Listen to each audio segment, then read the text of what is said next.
another session of D&D. Now, unfortunately, one of our brave adventurers was not able to make it with us today, so we are going to be starting a side adventure. For those of you following on the channel, I know we have quite a bit following in through Jaguar Stream. But this week, you might be noticing that we are missing Misa Jar Jar Binks. Yes, he is the local cleric that we have. But without him here, we are going to be running, which some of you longtime viewers and longtime D&D fans may recognize this yawning portal map as Waterdeep Dragon Heist. So we are going to be all starting, of course, our characters at level 1. You guys are adventurers here in the great city of Waterdeep. You are out after a nice quest, looking for somewhere to lay your head, looking for something to drink, possibly something to eat, hell, maybe even something to sleep your way throughout the night as you young adventurers decide to hit up the greatest, most grandest tavern in all of Waterdeep. This here is known as the Yawning Portal. The Yawning Portal is a 4-story high mega tavern that is covered wall to wall, floor to floor, with as many different life forms, species, and classes as you could think of. As far as the eye can see, there are people of all cultures, all breeds, and all creeds standing together, working together, and simply just having a good time. In the corners, you will notice there is constant music playing. There is a full kitchen staff as well as barmaids.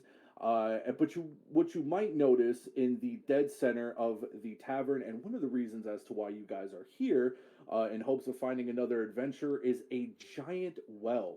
Now, this giant well leads down to the undercity, the undercastle of the pretty much the underside or the sewers or the underground of Waterdeep. Before it used to be a castle, like a castle tower, an entrance into a castle. Now it is covered up by the tavern and the entire city that reigns above it. You aren't sure exactly how deep it goes or how long it is, but there is a pulley standing next to, or sitting next to the entrance of the cave. And for those who do enter the dungeon, usually they will come back with ears of trolls, with bat wings, with spider legs, and other sorts of monster and creature pieces in order to pay for their drinks, their meals, and of course, their lodging. So, you all sit around a sturdy table lit by a brightly lit candle and littered with plates of clear food and half-drinking tankards. The sound of gamblers yelling and drunken adventurers singing broad songs nearly drown out all of the off-key strumming of the young bard 3 tables over. All of the noise, however, is eclipsed by a sudden shout. "Oh, you pig! You think you like killing me mates, does ya?" And if you look over to the table next to you, over towards the only named character, because I'm not naming every character, that's going to take 10 years. If you looked over to the named character over here at the other table, you would notice a 7-foot tall half orc, is suddenly hit in the back of the head by a swinging punch from a male human. Now, this human male, you may know, for as you have all lived in this city and you all come and hail from this city, as Kretz, the leader. Excuse me. I just lost my place in the book. I just had the name of the clan.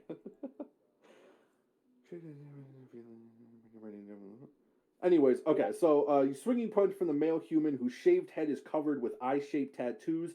4 other humans stand behind him, and I will move them all here.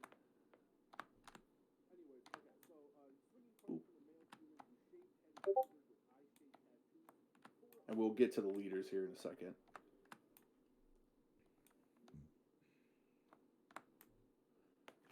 Okay. But they are ready to jump into the fray. The half-orc sort of cracks her knuckles, lets out a and leaps at the tattooed figure. But before you can see if blood is drawn, a crowd of spectators cluster around the brawl. What do you do?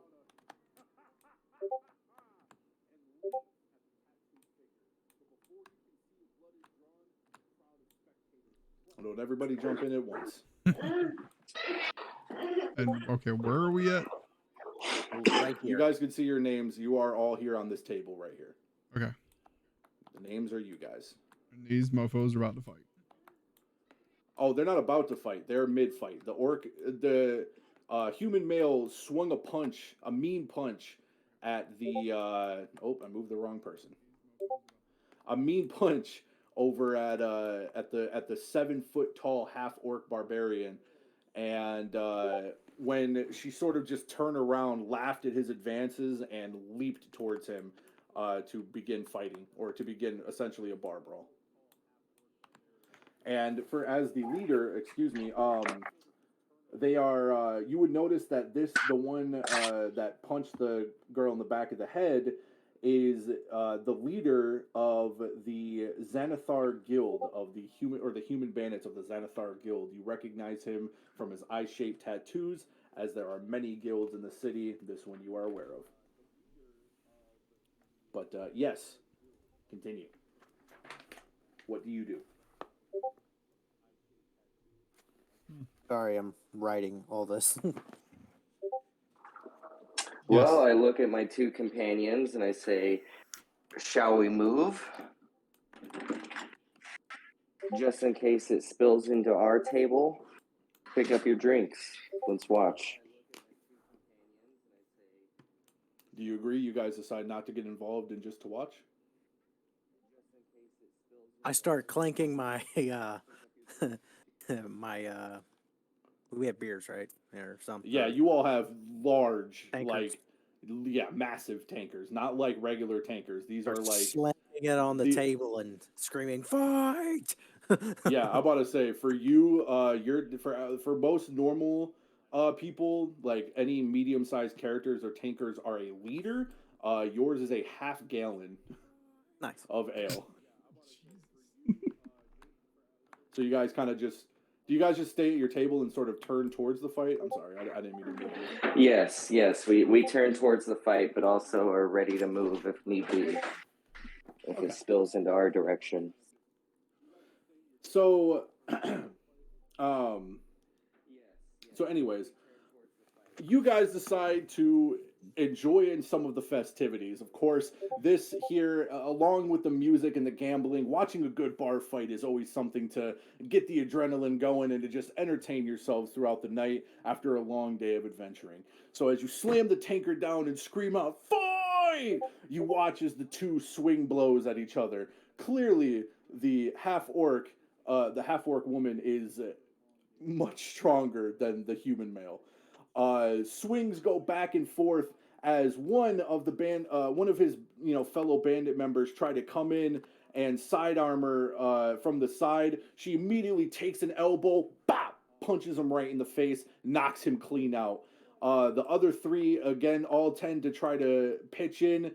Well, Kretz goes in for a secretive blow as she is distracted. However, she grabs his fist, puts it up in the air, and kind of holds him, dangling him like a doll, essentially. And she says, "Ha! Weak man!" and punches him clean in the jaw, flying him back through a couple chairs, knocking over a couple guests, and sending him clean on his ass, knocking him out cold. As the other three start to begin to attempt to join in on this fight and essentially back up their leader, who just got knocked clean the fuck out. Has anybody pulled out a weapon, though? No, it's all hands. Okay. I forgot to put that out there. This is a weapons-free. Yes, all the characters has weapons. I can't remove it. But your weapons are all by the door. All of your weapons are by the door. There is a where is it? Okay, so it's under here. You can't see it. This is a top floor right here. Like, these two are a top floor. The kitchen right here is a bottom floor. But under this top floor is actually the entrance to try to walk in and around to, like, come in. Gotcha. There's a big area right here where you leave your weapons, and there's a couple orc guards in there standing, like, making sure that you put your weapons in. So none of you have weapons. Everyone's just kind of throwing hands with each other right now. As a couple of the guests start getting enrolled, and they're like, "Fuck yeah, bar fight!" And, they start coming in, they start swinging, everyone's laughing and having a good time as heads are getting rattled, and people are taking out old vengeances that they've had since they joined. However, It is soon to be. Oh wait. It is yes. It is soon to come to a sudden halt as Yara goes to stand on top of Kretz. I need to bring her over here. After knocking all the three members, getting over top of Kretz, hammering at his face, getting to trying essentially just trying to knock his ass out. The bartender, the one with the only person with an actual weapon with a giant greatsword on his back, name is Durnan, the owner of the yawning portal, sort of comes over with his mighty strength, and it has to be mighty in order to pull this woman off. Throws Yara off of Kretz, completely throwing her back like a good solid 10 feet before lifting up Kretz, grabbing up two more of his members, looking at the other of them, and just saying, "Out, all of you!" before dragging them over to the door to essentially kick them out. Nice. But he does not kick out Yara, who he did notice did not start the fight. A question for Yes. this campaign or classes. Yes. I made this one preemptively because of the other one. Can you be evil, chaotic, neutral? Can you be evil in this campaign? Yes. At the most, you can be lawful. Lawful is the most you can go. Why? Were you trying to be evil this one? Well, I just wanted to know because I had preemptively made. Is your character evil? Is that what you're telling me? Well, I was just curious as to how I thought about it, but I didn't know. I wasn't gonna, I just wanted to ask before. Yeah, no, you can't be evil. There's already like, I just want to double check. There's already villains you're fighting. No, you can't be evil. Okay, Not on this one. I would like to ask Yara to marry me because that was hot. Oh man. And what are you? I'm a warlock. It doesn't matter what I am. Those big, strong woman arms can carry me. I need to make her bigger. I think you need to make me bigger too. Everyone's got a fucking height complex. Hey. I'm 7'2", 325. I literally always pick my same height. I mean, like, the fuck's wrong with you guys? All right, so Yara Strongfist sort of looks over at you, hearing your request, and she's down and back a massive, like, half-gallon thing of ale. As she's just chugging back, she kind of wipes off her mouth and she says, "Ha ha! I fuck anything who impresses me." And she just kind of slams down her. She slams down her ale. But before you're able to get your rocks off and go into it, something happens over in the gigantic gaping well in the middle of the yawning pool. Of course. Who peed in the pool? Suddenly, you hear an alarming sound, bells coming from within the portal. Everyone sort of turns their attention as this can only mean one thing. They all kind of turn their attention towards the portal towards the hole. As this can only mean one thing. As you watch, I don't want to spawn in two more, so we're just gonna say this guy and this guy. As you watch two adventurers quickly being pulled out from the portal and kind of launching their way up and dashing onto the ground up here above, they both shot out, "Troll!" Before you hear a coming from the bottom of the portal. What do you do? I'm gonna walk over there. Duh. Okay. I'm just gonna hang out. I'm just gonna hang out and watch you guys walk over to this portal. No. I'm picking both. If he doesn't want to move, I'm picking him up and taking him with me. I would like to see you do that. Don't be a coward. Roll for it. Roll for you not being a coward. All right, Doug. Give me the So d20. what? Roll a strength check, Yeah. Yep. DM. Sure. Yep. Let's see if you can If we force me can't over get there. him up, I'll help him. Oh So no, I while didn't do you're- it. Okay, well, while you're attempting to lift up your, your friends, you got a 1 and a D20 off the first rip. Jesus. Well, at least I got it out the way. Well, it'd be 6 because I have a multiplier, but yeah. Yeah. Anyways, you see this hulking creature reach down and grab the two nearest adventurers that had leaped out from the cage, and he sort of picks them up and rips off their heads in his gnarling teeth, leaving their bodies headless as he throws them onto the ground. All of the staff in the yawning portal flee and scream as the adventurers stare in horror at this mighty beast that has walked free from the cave, from the cave below. Fucking Goro, Doug. Can I Yes, yell this to the hulking- barkeep, give me my weapon? So the monster with warty green skin, a tangled nest of wiry black hair, a long carrot-shaped nose, and bloodshot eyes. As it bares its yellow teeth and howls, you can see that a half a dozen bat-like creatures are attached to its body, with 3 more clinging above it like flies. Everyone in the tavern reacts in fear, except for the barkeep, Durnan, who also shouts out, "Troll!" And as you shout, "Barmaid, toss me my weapon!" he quickly goes back from behind the bar, or where the weapons are stashed. Excuse me. He quickly goes out to the stash of weapons, grabs your mighty axe, and he tosses it your way, sending it flying over the crowd of scared patrons as you catch it in your hand with one arm, and you are now ready to roll initiative. Yeah. I want one too. I want my weapons as well.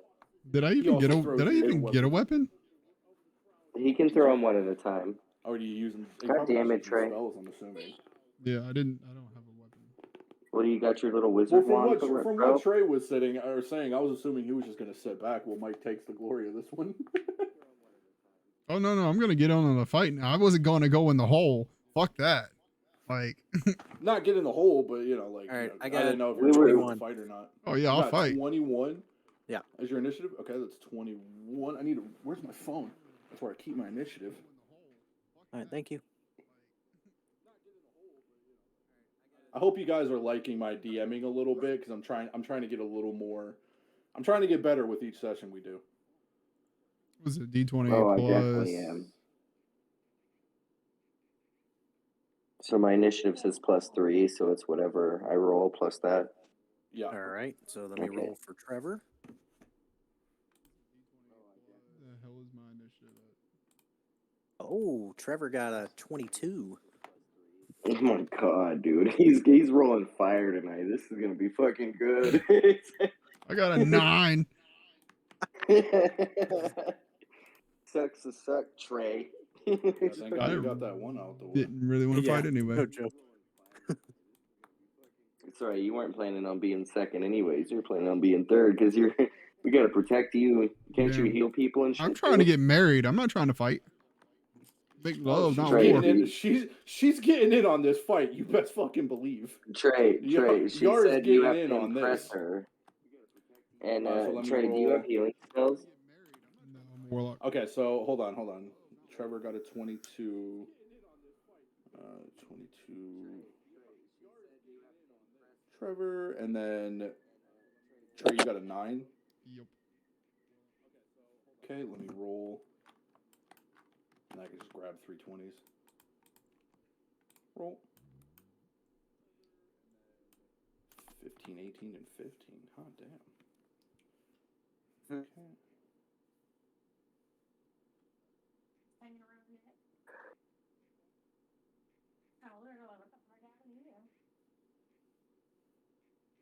So have you tried that rosemary stuff on your hair anymore?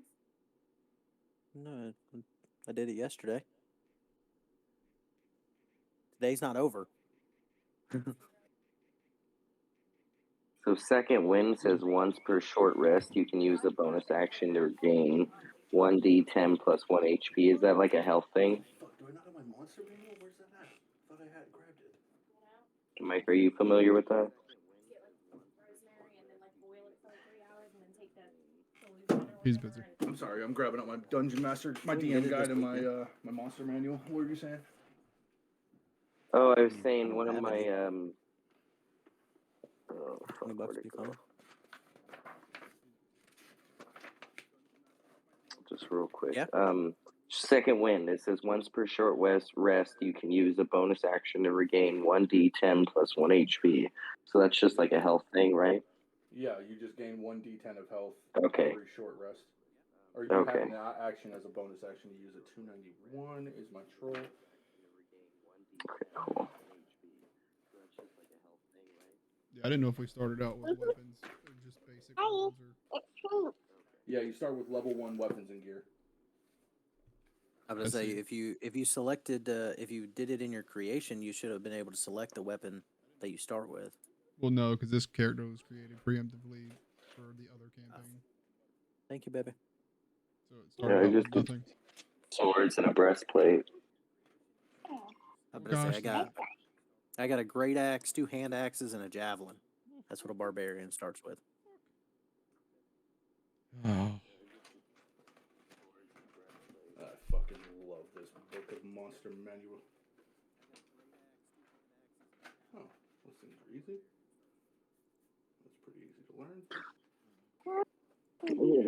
Okay, I don't so want your spitty tongue. as this creature rears out, dropping the bodies, 3 of the sturges that had been clinging onto his back fall off into the abyss as they had been.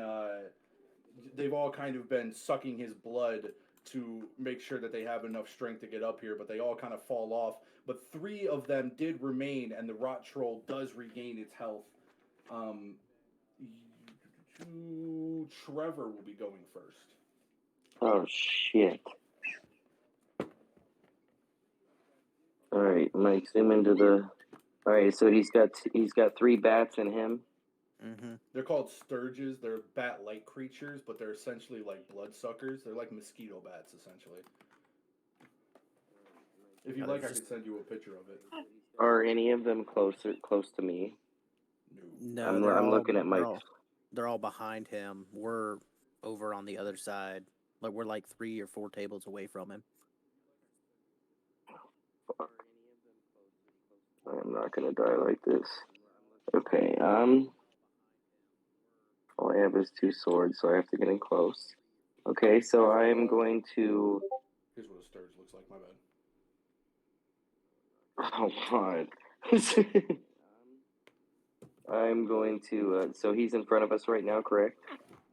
No, he's to the side Do what? of you. You guys are like 2 Yeah. tables away. Okay. Well, then I would like to creep up and try to get a strike in on one of those fucking bats or one of the sturges. Okay. Well, you're not gonna be able to get an attack on the sturge. How much movement do you have? 30. Okay, so 5, 10, 15, 20, 25, 30. You can move up Maybe to we need here.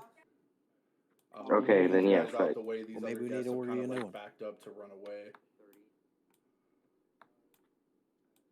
And then I also want to say, We'll see me on the camera going who's with me to take out this creature?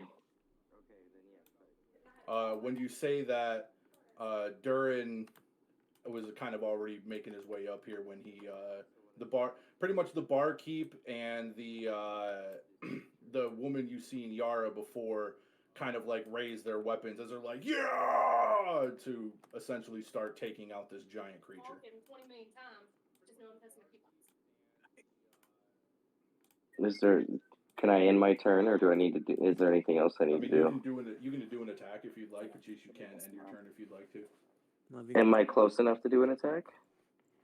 I don't know. What do you have? You said you had a crossbow, don't you? No. I only have short swords. Do what? Oh, then no. Yes. I should All have right, grabbed good the night, baby. crossbow next time. Okay, so now it is Aslan the Destroyer. All right. Each of those squares is what, 5? Yep. All right. I have a movement of Where is it? 30 feet. So I'm gonna move up there next to him. Okay. Anything else you want to do? Yeah.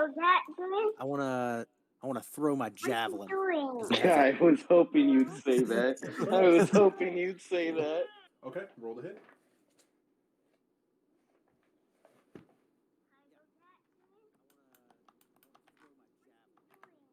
The D20, correct? Yes, it is. It's always a D20 unless said otherwise. All right. What is modifier for that? To hit, it should Yeah. tell you on the weapon. It should say like plus something. Oh, okay. +7. Plus 7, so 18. Yes, it does hit. Okay.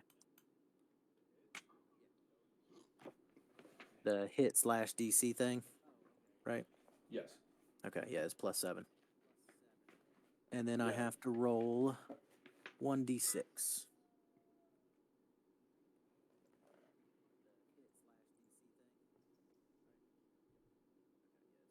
+5, so I hit for 9. Okay. And I'm gonna write down his health here.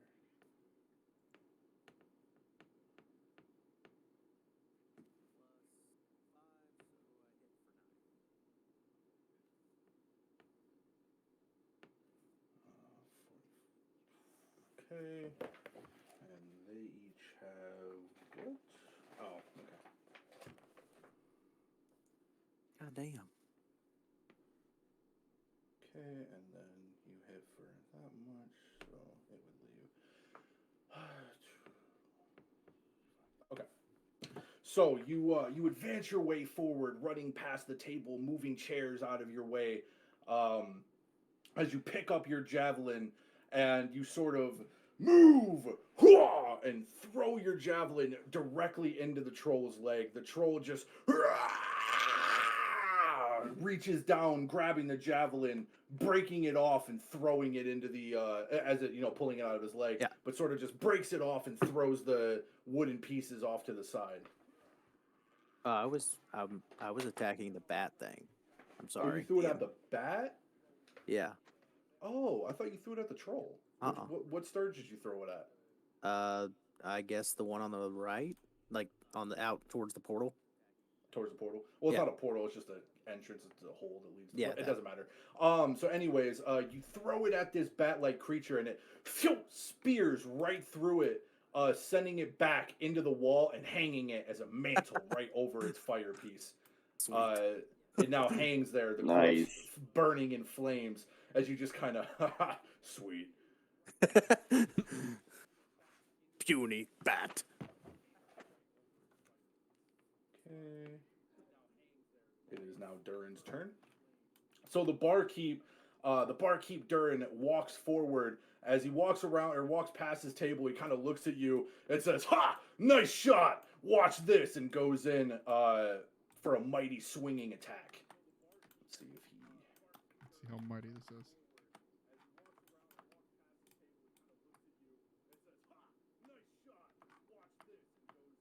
That is going to be a 17 plus. I gotta pull up my other book for this. So many books. So many books.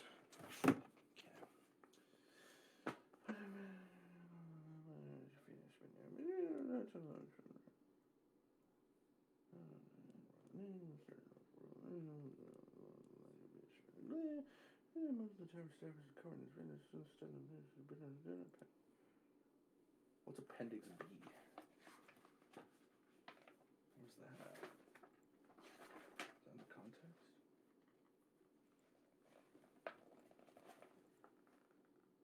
Appendix B, Monsters and Pieces. Yep, okay. So that's in 193. That would fit all these fucking chapters. Excuse me, I'm sorry I'm taking so long.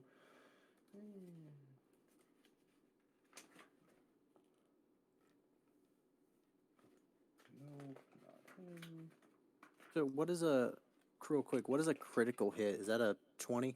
Yeah, it's a 20 and it does double pretty much you do double your damage, whatever you Okay. roll. I was about to say, because I see I have a savage attack. When you score a critical hit, roll one of the weapon's dice one additional time and add it to the extra damage. There's Durnan. Oh.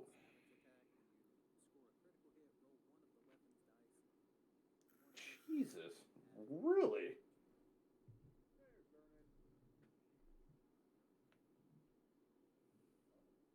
Oh my god. He makes 4 melee attacks? Okay, well, the first What one level hit. is he, that motherfucker?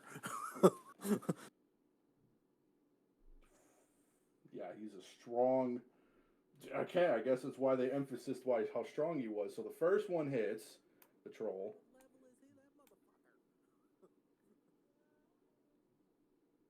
The second one is a crit. Okay, that's a crit 20. There's the troll. The third one's a crit. No shot. The troll's dead. Yeah. And the last one misses. Okay, so 2 crits and a hit. Let's see how much it hits for.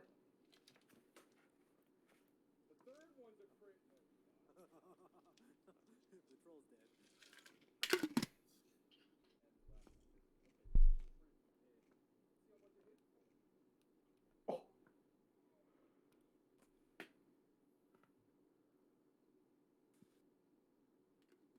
Yeah. So listen to this, because he carries a great sword. It's a legendary great sword called Grimvault.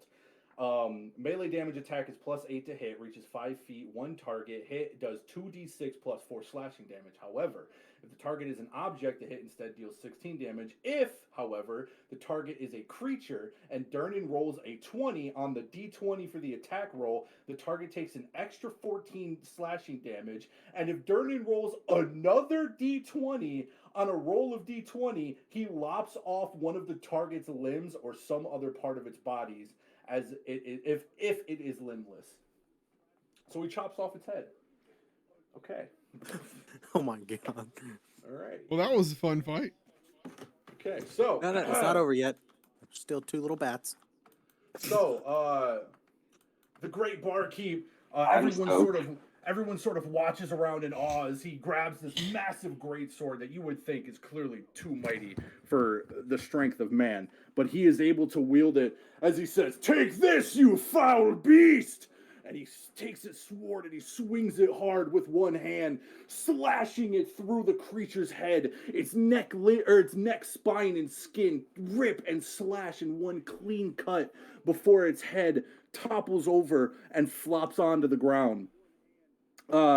Its body sort of flops onto the ground next to it as well. And as Durnan takes his sword and stabs it down into the creature, saying, "Ha! Weak! You next!" pointing to the Sturges. And now it is.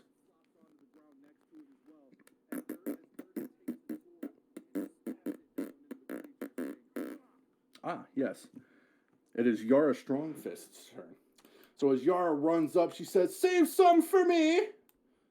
And she sort of lunges herself forward to swing at both of the bats. Now let's see what she does.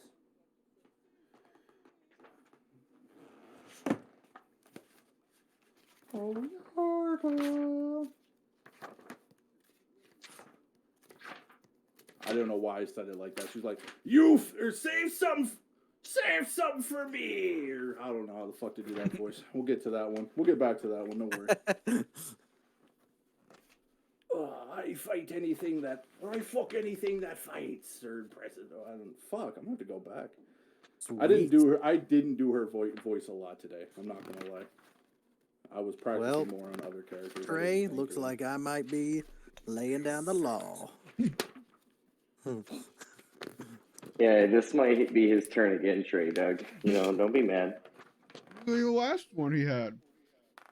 I know, you'll get the next one, bud. You just gotta be a little bit more mightier than that, Doug. I didn't even get to go. Hey, man. It's the luck of the dice. What can we say? A woman. That's my woman. Jesus Christ, they put her all the way at the fucking back? Oh my god. Fucking son of a bitch, they did. I'm just glad the bartender kept me from losing too much health and shit, you know what I'm saying? Okay, so let's see if she rolls. Yeah, she's gonna roll the hit, but let's see. Let's just for sakes roll and see if she hits. She gets 3 attacks, but I'm just gonna do 2 because if she hits, then they're dead. They only have 2 HP. 15, that hits. 2, that does not hit. Okay, let's see if the third one hits. Yep, that one hits. Okay. So, with her mighty axe, Yara just says, "Ha ha! Prepare to die!" And she takes her axe, 2 hands, grips it, looks back at Durin and says, "Cup of ale," and just swings her mighty axe, slicing it clean through the bats, slicing them both in half, and flinging their bodies clean across the tavern. Yeah, just kind of flinging them back across the tavern. You guys are now all out of initiative, and as the troll's body lays there lifeless on the corpse, Yara goes up, picks up the troll's head, and just kind of walks over to Durin and says, "So, what'll this get me?" And Durin kind of looks over at her and looks over at you and says, "Hell, a troll like that has put a little bit of spark in me step. How about a free round on me, lads? And a free stay over the night?" Yeah. Yeah! Drinks on me, boys! What's going on, guys? I was in the bathroom taking a piss. What happened? Well, bud, you got free Trey kinda drinks. runs up. And What happened? What the fuck? Yara kind of walks forward to you and says, "Weak man, hold this," and kind of hands you the head of the troll before walking up to the beer to grab some ale. Or walking up to the bar. And yeah, everyone just kind of goes back to their normal Before I go anywhere, I want to walk over to the fire pit and grab my javelin out of the wall with the bat still on it. And you said it was cooking, right, over the fire? Oh yeah, it's cooking. I want to start eating it. we about. Okay. Yeah, I also want to join in on that. What? That sounds good. I'll give you a bat Yeah. wing. You can share wing. Don't Yeah, feed you him- can share don't feed him fucking that wing. wing. Okay, yeah. Actually, you know what? I got dough, dog. I'm gonna buy some cocaine. I mean food. It's okay. All right, yeah. So as the as the night goes on, you guys can you're able to head back to your seats with your now fresh roasted bat. Congrats.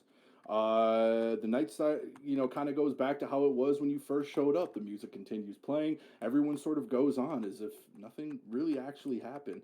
However, only this time, you guys are now what was a couple of plates and maybe 2, things of ale between, you all, having maybe 2 cups apiece. Now there's about 20 mugs of ale sitting on your, sitting on your table. You guys are nice and modestly sloshed at the moment as a hooded figure slowly begins to approach your table. Do you want to play Russian roulette? I mean, Can I yell out something? Yeah. Yara, come join us. Oh, Trey. Yara just kind of raises her cup and says, "Ah!" as she, comes over and joins you. Yes. I want to order some food. Yeah, so there's a barmaid in here. What would you like to order? I would like a salmon. Salmon, okay. Salmon? Like that.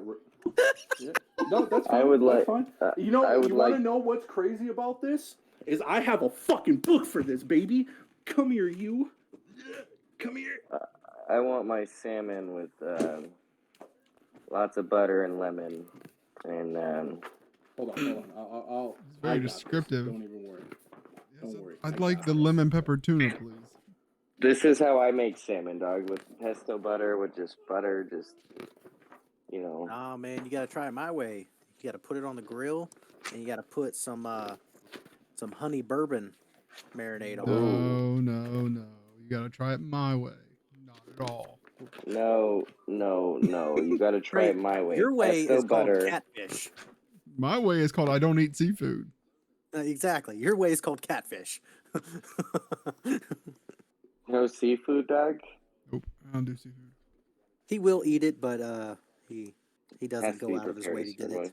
Oh, see, okay, I get that. I get that. That's how I am with condiments. If you guys didn't know that, I totally do not use condiments, salad dressing, nothing. I eat all my shit. I don't use plain. condoms either. I didn't know condoms Obviously, at all. Yeah, Trey. yeah, we know. Trey, we we all know. fucking We know. know you don't use God condoms, dog. damn. You ain't had I a lot of mean- nobody on that one, sir. We know. Trey, at this point, dog, like Oh, might you as meant well like just mustard bag- and ketchup. Okay, yeah. No, I use that. No, yeah. Oh, There now we go. There now it you is. know what I'm talking about, you fucking whore. Wrap it up, Trey. Wrap it up. You don't know what that is. I'm fixed. Oh, it's All right. about goddamn time.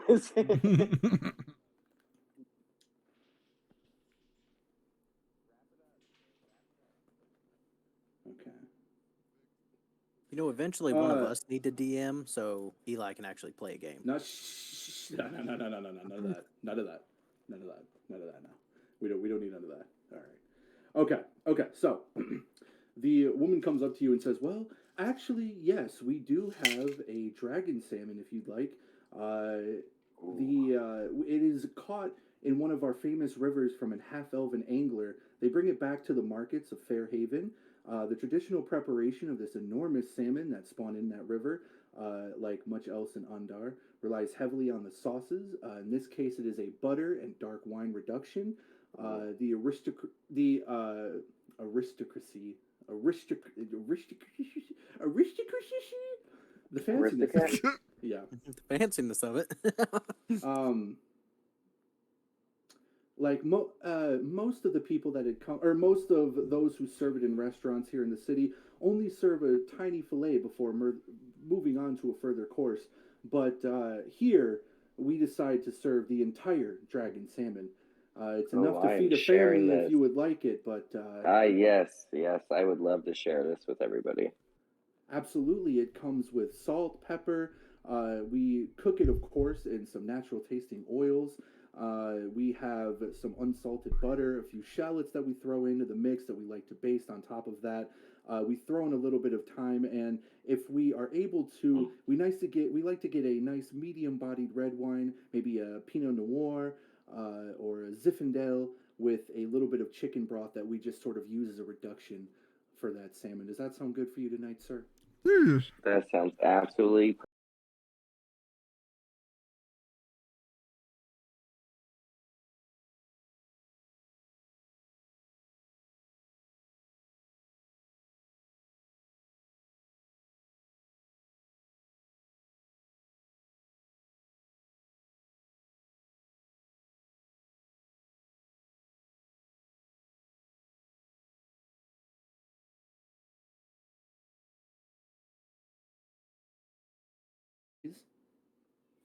And the gold pieces in this world are called dragons because they have dragon faces on them. Kind of like think of the Skyrim coin, but instead of an entire dragon on it, it's okay. just the head of it, and they call them dragons. Well, you are paid.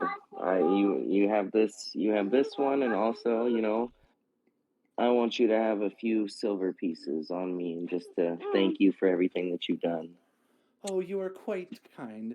Thank you so much, sir. And she sort of picks her dress up, bowing herself before making her way back into the kitchen to go grab your meal.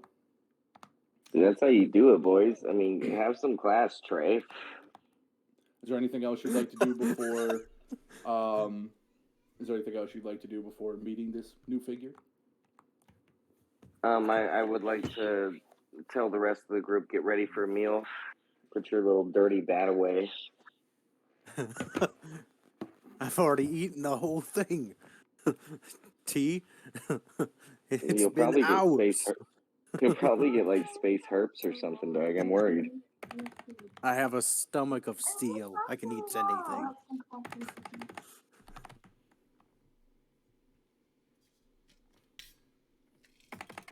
How was the what do they call it? The sturge, T? Did you enjoy it? Trevor. I'm so sorry. Can you repeat that? I just asked you how the sturge was. The bat wing. Oh, it was a little foul. That's what made me want, regular food because I took one nibble of it and I was like, yeah, this shit's poisoned. He's been eating a goddamn troll. He's been sucking on a troll like, what? Well, I guess that's the difference in orc palates and elf palate. Hello, Kyle. Yeah, I'm a little fancier than that. That's why I'm buying you dinner. I hope you have a big stomach. Same with you.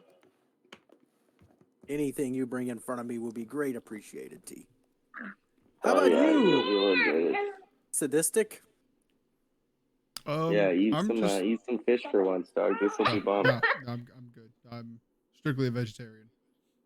I'm actually getting sick of looking at this bat carcass that you shoved in your hole. You're gonna have to buy food. Then you're gonna starve if you don't buy Give him food. some Mia potatoes. You can have the potatoes. The potato plates for you. Listen.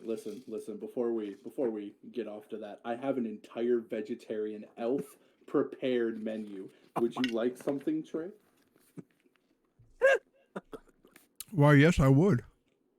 So I have Queedith Paw, Feywild Eggs, High Harvest Puree, Elven Bread, Wood Elf Forest Salad, Elven Murith, Dro Mushroom Steaks, Cherry Bread, Green Spear Bundles, and Moonshay Rice, the Quillindesti Vegetable Stew, and the Meal's End. Does any of those suit your fancy?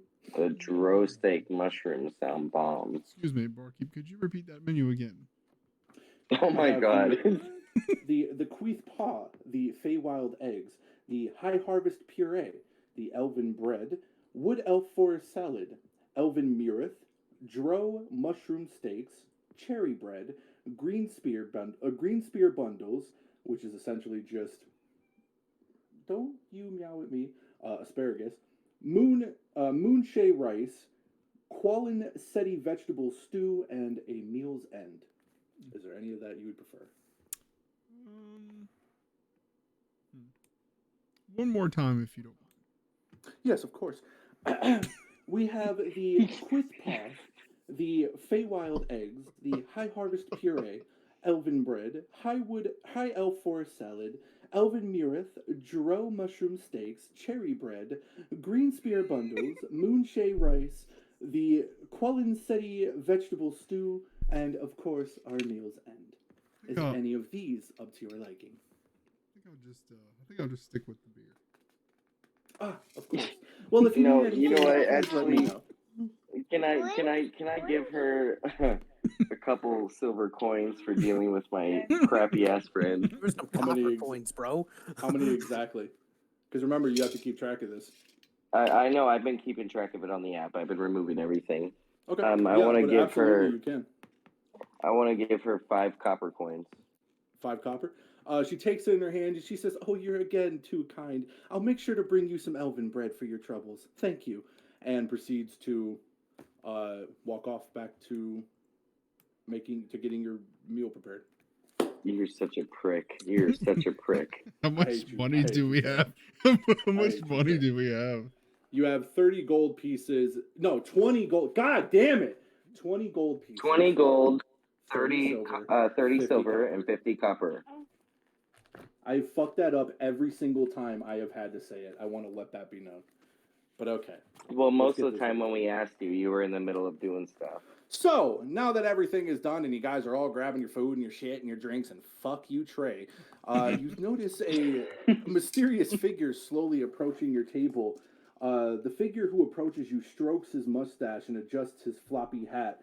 Tightening his scarf, he says, "Hello, Volathamp Gendar, chronicler, wizard, and celebrity, at your service. I trust you've noticed the violence in our fair city these past 10 days, am I correct?" He sort of asks, looking at you. I've noticed fun. No violence here. I nod in agreement. What were you saying, Trey? I didn't really notice much because I was in the shitter. Oh, yes, of course. Well, I couldn't help but notice that there's been so much blood since my last visit to Baldur's Gate, but Now I fear I may have misplaced a friend in amid this odious malviolence. My friend's name is Floon Balgmar, and he's got more beauty than brains, I'm afraid, but I worried he may have took a bad way home a couple of nights ago and perhaps could have been kidnapped. Now, I know, this may seem like something for the Watchmen, yes, but after watching your properly spoken, magnificent battle against that troll, I couldn't help but wonder, you're adventurers, no? I guess you could say that. That we be. Ah, yes, perfect. Well, hear me for just a moment, if I could only have but an hour of your time. Well, as much as I would like to hire the watchkeep of this city, most of them have their hands full, I'm sure you know, with the gangs and the murders and the violence, of course. So I thought I might offer up my own reward. Now, shut the fuck up, cat. Shut up. Shut the fuck up. Shut the fuck up. Now, you might know that. Sorry. You might know or have heard of my name, I'm sure. I, again, am Volathamp Gedram, the famous author. You might have mistakenly misguided me as another Volo, but I assure you, I am that Volo of the Volo's Guide to Mythical Creatures of the Multiverse. Yes, that author is who you have the luxury and honor of speaking with today. We never heard of you. Mr. Villa, could you spell that for me, please? No spell. No, We call him no. Volo and go on. Whatever you need us to do, we're in. Don't listen to Sadistic. He's a little sadistic in the head. Ah, yes. Well, I thought that it might be. Oh wait, did you say yes? You were gonna do it? No, me want hear Oh more. no. Oh, I'm game. I thought you I'm said no. game. I mean, I don't even. No. You already said yes. Oh, well, this is magnificent. I was afraid I was going to have to bribe you. Well, it seems that now that I don't have to do such a thing, I'm glad that I can now. Hold on. I want to do something. What?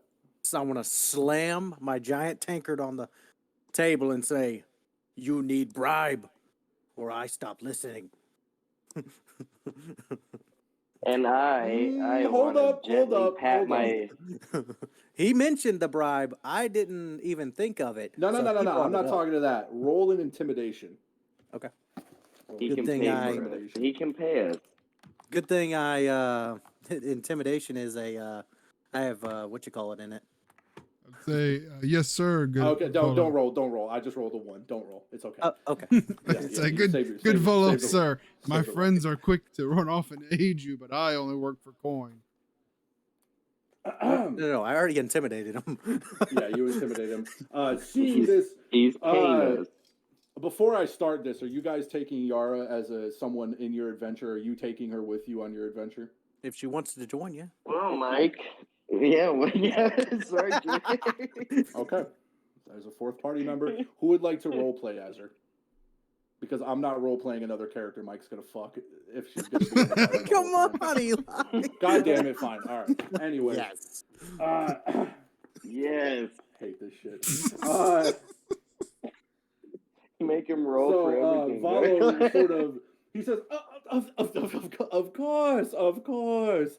I would never go out of the way to misuse your generosity. Here, I had already planned on giving it to you, and he sort of hands down a bag in between, or not in between. He puts down a bag in front of all of you. Opening it up to investigating it, you guys see 10 gold dragons in each of the bags. Now that's a big deal. All right, that's not chump change here. The only reason that you guys have 30 gold to begin with or 20 gold to begin with is because you just got done with an adventure, like a big adventure. So that's a big deal. Meaning that so like his claim earlier to say that he was famous might hold a little something to it. Just forewarning, foreshadowing. He's got that much to throw down on the table. Yeah, he might actually be somebody. Just keep that in mind for future reference. So we need when the bag gets open, does Yara see it? Yeah, she sees her money. She also got a bag. Oh, I was gonna ask her if she wanted to join, get a cut. So I mean, No, she's already. he assumes that she's with you, and Okay, so got because she's sitting at the table, so he just kind of puts it back down in front of her too, and she lifts it up and she says, "Oh, gold. I like gold," and sort of puts it down in her sack of other. You don't know what's in there. There's just a sack on her hip that she puts shit in. So he says, "Now, does this seem to your liking?" I can work with this. I Yes, definitely It's a can. start. well, I assure you that I can do much more than that. If you are able to agree to track down my friend with due haste, I swear that I can offer you not only these gold pieces, but 10 times that amount when you find my friend. Make it May 20. I prevail? What? What? He said he could offer 10 times. I said make it 20 times. So instead of 100 gold pieces a pop, Ignore to just Oh, a find pop, a like guy. a piece? Yeah, You a let piece, me, whatever. you let me Yeah, do this deal. 100. Yes. Okay, all right. Okay, roll for it. Ignore my friend, sir. You son of a bitch. You son All of right, a roll for bitch. it, You roll for greedy it. son of a bitch. What would it be? Persuasion or something? Yeah, persuasion.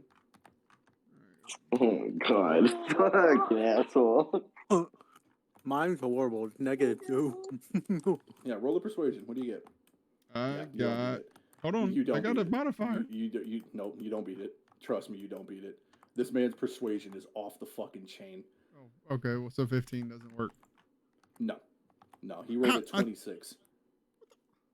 Gosh damn, every time I go to get gold from any fucking campaign we do, these motherfuckers have outrageous fucking rolls. As you deserve, you greedy This son is a of a famous bitch. author. He's been to all the worlds. He can't of even Dungeons spell and his own Dragons. name. He can't even spell his own name. He literally just approached us and offered us a great fucking deal with a bribe. Essentially a small And- fortune of treasure. He's offered you, like, not a small fortune, but a good sum to just go find somebody. You don't have to do anything crazy. He your just bitch wants you to ass, find somebody. eat your goddamn potatoes. Shut up. Oh, yeah. Amidst the talking, there's your fish. Oh, see, thank you. I would like to share this with everybody that's at the table, even if I have to get a smaller portion. Trey can have the potatoes to himself. Trust me, there's enough for everybody. It's an entire bit. It's a fish the size of a dolphin. That was the whole gist of putting a dolphin down. It's a fish the size of a dolphin. Are we gonna add 10 more gold pieces? Huh? Yeah, you each add 10 gold pieces to your connection. That was 10 gold, whether you accept the quest or not. This was just to hear him out. This was just a bribe. Quest. That's what I'm saying, Yeah, you greedy the 10, bastard. 10, this is 10 gold pieces just to hear him about the quest. That's it. Just to listen to him. So, Trey, you know all I about will bribes. offer. May you prevail upon. May I prevail upon you in my hour of need, please. Of course. I would love to hear everything that you need done. I want all the information about where the last time you saw him, what he had, what he was wearing, who he was with. So also this is for D&D lore nerds out there. You probably realize in the chat, but for my party who do not know, this is the actual author of Volo's Guide to Monsters, which is a legitimate published D&D book. This is the author of it, essentially. He put himself in this game. So this is him. But yes. For those of you who are watching in the chat and do know, yes, that is actually the real Volov who did write the legitimate book, essentially meaning that he has been to every single plane of D&D, the Underdark, the Abyss, the Astral Plane, Baldur's Gate, the 9 levels of Hell, all the different worlds, every location to get essentially every monster that there is. So that's why he's so powerful, and that's why he has good persuasion. You gotta understand, he was 26, like, his 26 persuasion, I rolled a 9. The man's ridiculous. But anyways.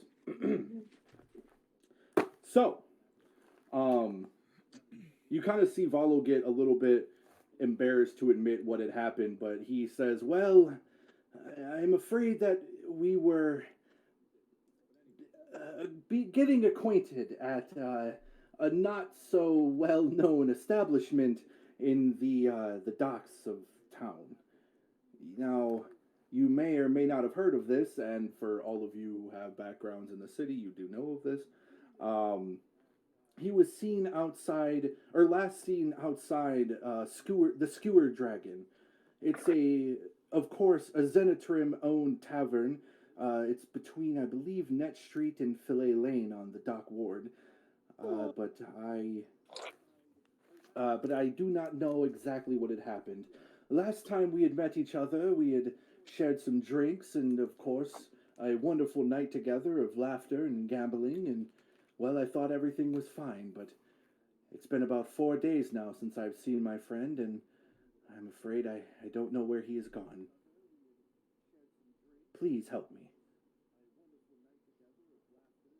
Say his name. We will. You are looking for Floon. He did say his name. It was Floon Blagmar. Floon Blagmar.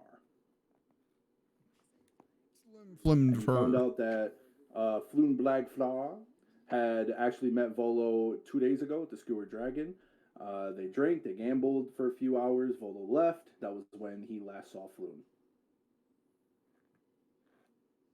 That is the gist of That's everything. our Kind of first summed step. up.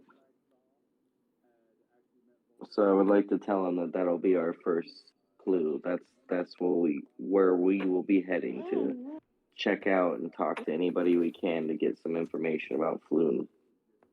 We'll find him no matter the cost. We'll find him Do you have eventually. anything else that may help us in our quest to find your friend? There's a thing here that says describing Floon, but it's somewhere. I need to find it.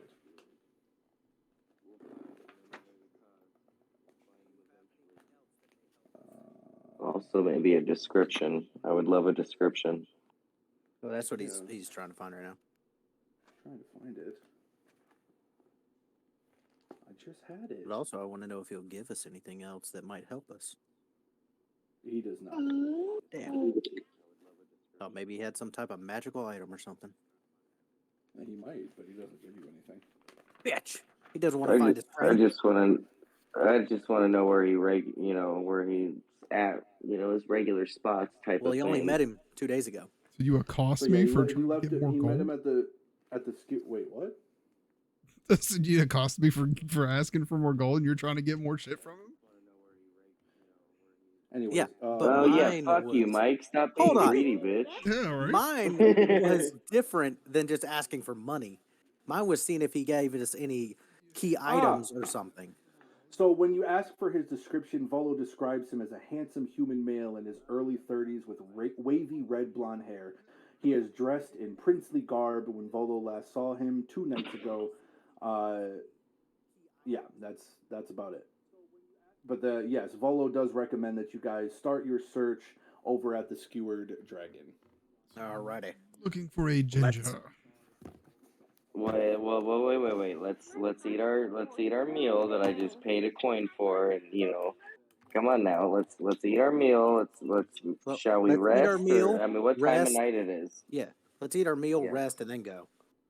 Okay, so you guys take advantage of your free room that you did get from Durin for helping him defeat the troll. You all finish your meal. You go up to your beds, and you go out to rest for the night, getting ready to go on your search. Yara, will you join me for the night? Roll a persuasion. Do I get advantage since I killed a monster earlier? You're pushing it.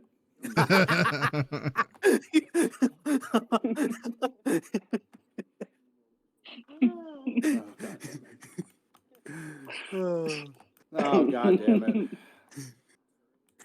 Oh, no. Yes, she comes and fucking joins you in your fucking room, you fucking sick bastard. A 10? A fucking 10?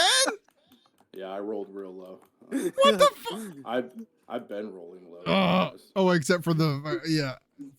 I couldn't get extra coin, but he can get laid. Yes, Yes. Oh, I'm sorry. The man who travels the multiverse, who has faced, scriptured, and defeated every single known enemy in the universe, happens to be a little more powerful than the random ass 7 foot tall half orc. Excuse me. Yes, Trey. Yes. I'm sorry that DM. doesn't make sense to you. What? I need a description of what happened that night. Son of a bitch. Are you for real? Yeah, I second that. Well, Because this is going to determine my friendship. I want to listen in on this. Wait, you're not listening. You're in another room. Yeah. I want to be able to. I want to be able to know what's going on because I might have to fight my fellow friend when he comes out in the morning. You get pegged. Come on. The DM is so And you know what? upset And about you know this. what, Trey? I'll take it. I'll fucking take it. No, sold. You just hear Fucking you sold. just sort of no. I'll play this out for you since you wanted me to do it so fucking bad and couldn't take the W where you got it.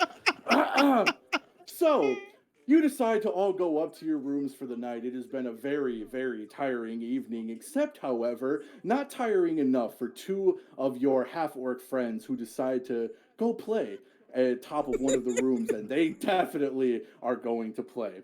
Listening in through the side bedroom that sits next to them, Sadistic is able to hear a, whoa, wait a minute, I don't know if I'll do that. And you follow that by, oh, don't be such a bitch, bend over. And then throughout the rest of the night, you hear, Daddy, no! As he proceeds to get brutally ass fucked by the 7-foot half-orc with a medieval wooden dildo. Congratulations. It was 8 fucking inches long and the width of a 2-liter bottle. Did you roll for that? Oh. Oh God! Fucking. Yeah, you got pegged. So, Trey, I mean, Sadistic, do you still want to fight him? Or in the morning, yeah, you got pegged. In the morning, you notice your friend walk out of the room. The 7-foot tall half-orc just big stretch before patting the orc on the back and says, "That was fun. Let's do it again." And proceeds to walk her way downstairs. Your half-orc friend, on the other hand, is limping his way out of the room. And you can play this out as however you'd like, because I'm fucking done doing this. Wow, DM just throwing the goddamn towel in. You rolled a 2, I rolled a 5. You got pegged. I got to role play it. Now it's your guys' turn to role play. I have fucking tears. Holy shit! Well, that was a new adventure for me. By far, best D&D campaign yet. Oh shit! That was a new adventure. I don't know if I'll venture to that place again.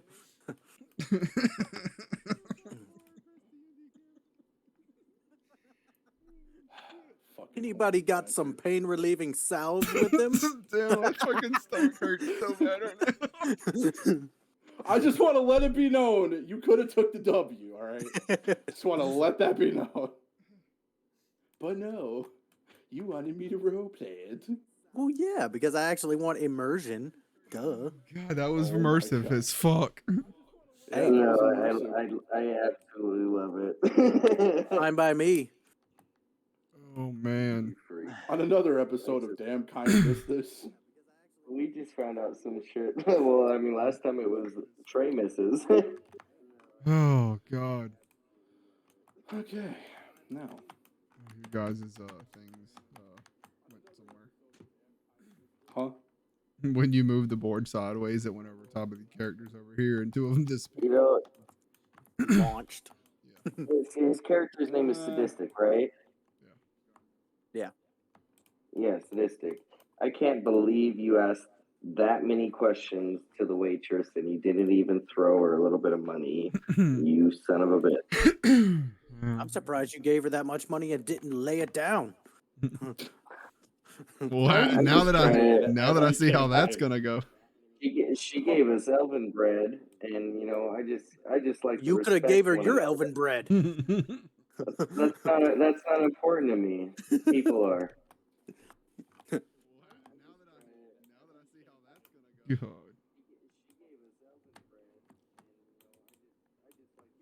Oh wait. But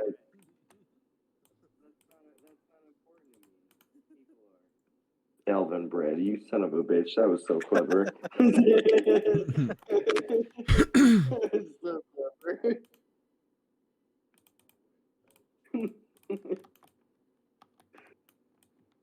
All right. Please rename your character, as I don't know where the other ones went. Is that the same? It's on the floor somewhere, like launched across. You know, I wanted to say that's probably the same face you were making last night. God damn it! What was her name again? Yara? Yeah. Yara something? Yara. I'll just name her Yara. I don't want to do the full name. Yeah, it's Yara. There we go. Makes me think of Game of Thrones, honestly. I love it. She's a beast. Alrighty. That was a fun little adventure we did there. That was a fun little thing. She was a beastie. Oh my god. You should spend the night with her next time. Yeah, no thanks. As far as I heard from Sadistic, that's Well, I know Sadistic will enjoy the next time. No, dog, I'm good. You want them sloppy seconds, yo? Like, Oh, I'm sorry, that's right. He didn't actually do anything, so. Oh, we did something in there, all right. Oh, I did plenty. Oh, they were over here. Sons of bitches. Where'd they go? They were over here. No.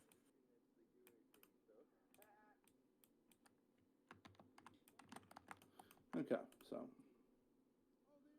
let me look.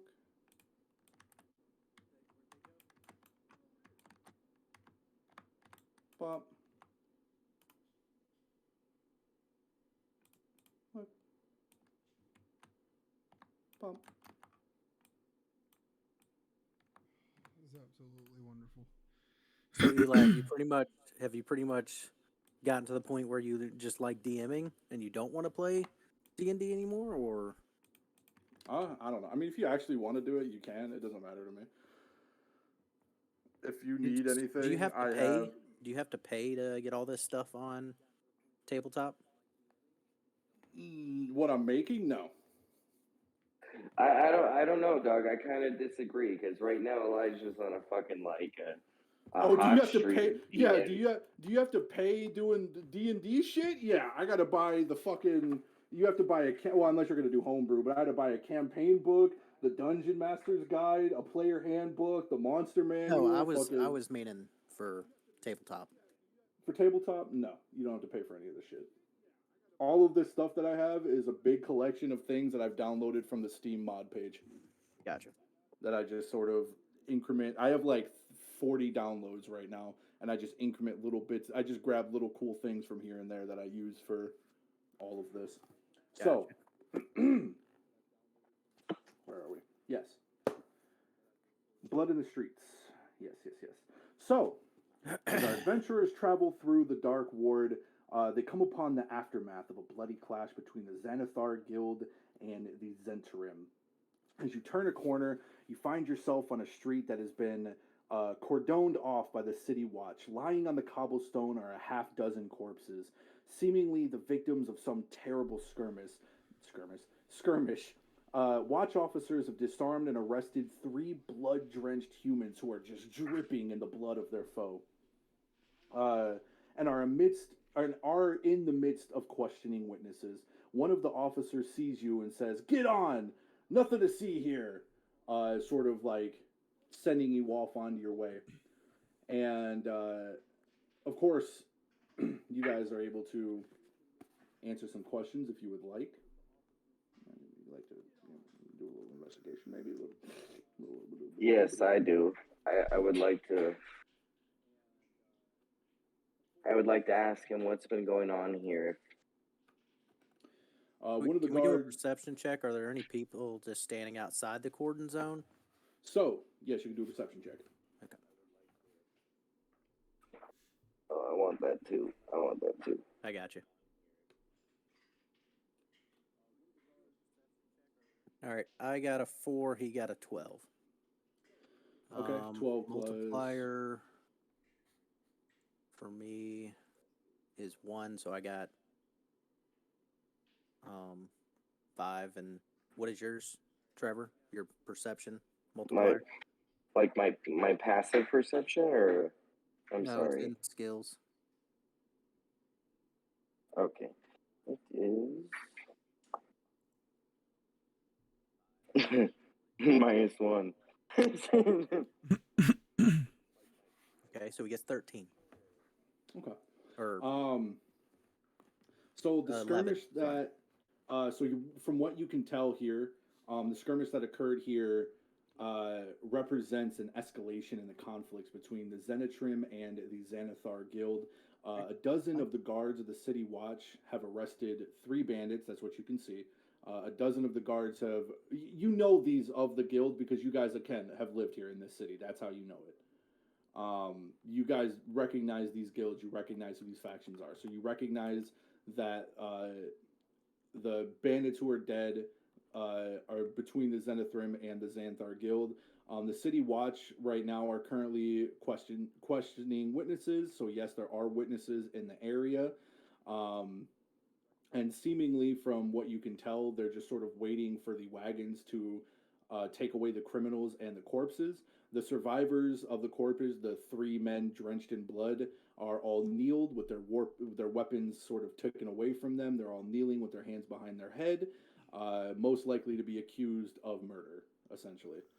They give you cold eyes as you sort of like walk by them, but you're not able to really get too close, as if you try to, the city guard sort of pushes you back and doesn't let you anywhere near them. And But we're yes, on there a are mission. some We need to witnesses in get the through.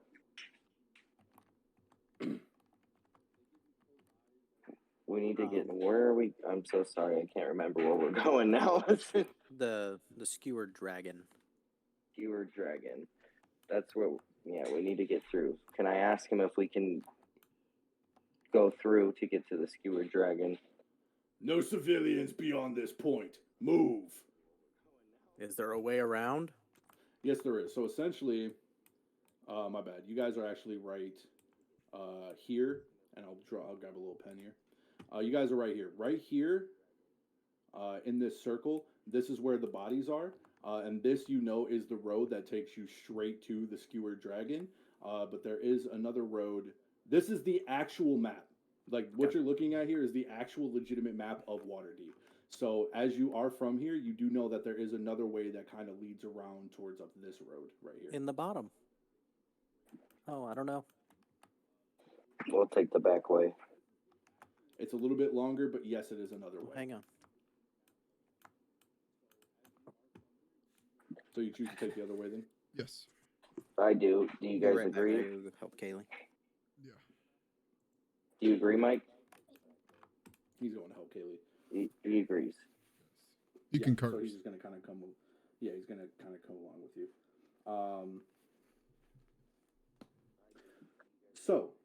You guys can tell that the dock ward is unsafe.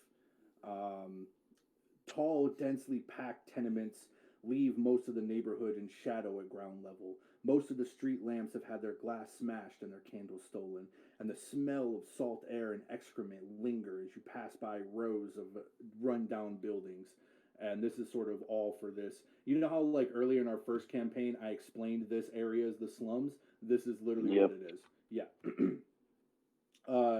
However, as you guys approach this little purple building here, one nearby shop, however, stands out from the others. It has a deep purple facade, and in its window hangs a stuffed beholder. Above the door hangs a sign whose elaborate letters spell out Old Exoblob Shop. Would you guys like to investigate and take a little detour? Yes. Definitely. Okay. So, Trey? Yeah, I'm good.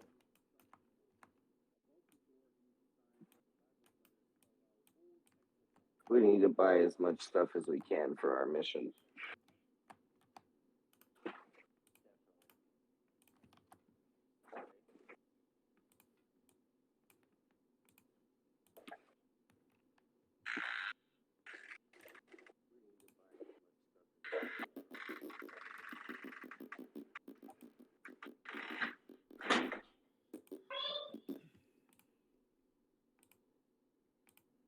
Oh shit, it's not letting me mute myself.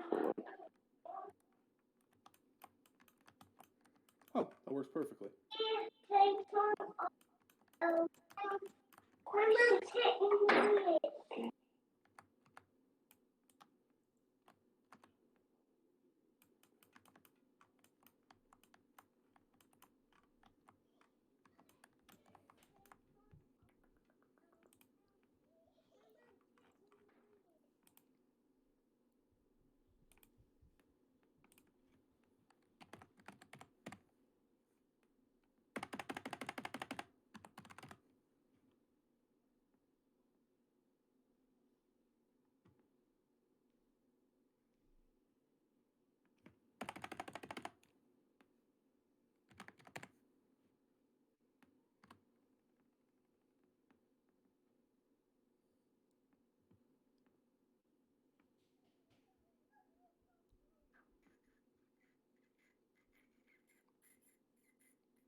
Ah, wait. Oh, no. There he is.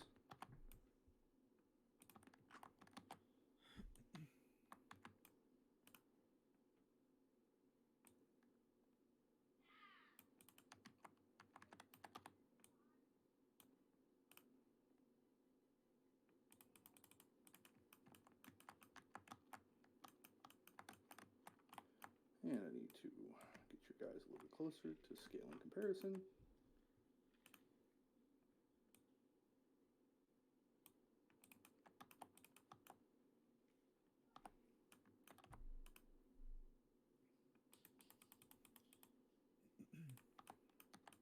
Okay.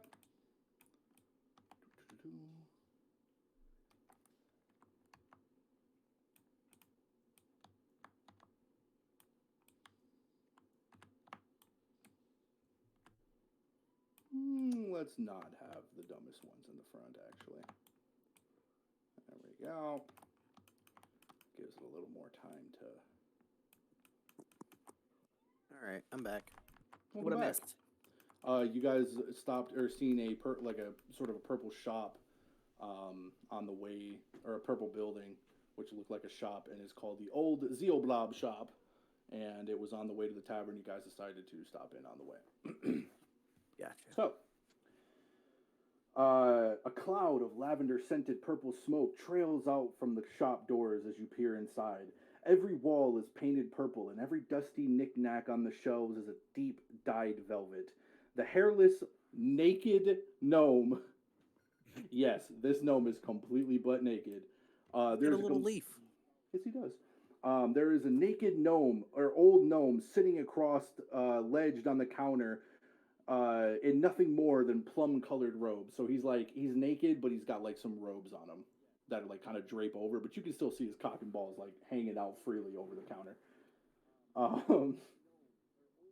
His cheeks are decorated with 9 purple face painted eyes.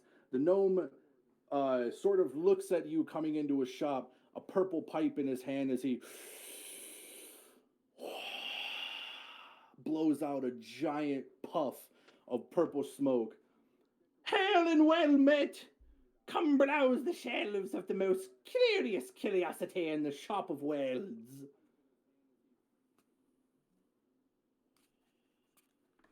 What? I said hail and well met! Come browse the shelves of the most curious curiosity shop in the world. Oh. What do you sell? Things! That's helpful. Looking upon the shelves, you see it as, or no, do a perception. No, you can see it. Passive perception. Passive perception shows you from what you see on the shelves, it is a full array of random shit. There's just there you cannot. All you know, the only thing that this store has in common is everything here is purple. And even things that aren't usually purple are dyed purple or painted purple. Everything in here is purple. Okay. I go over to look at a shelf. What's on it? Okay. So.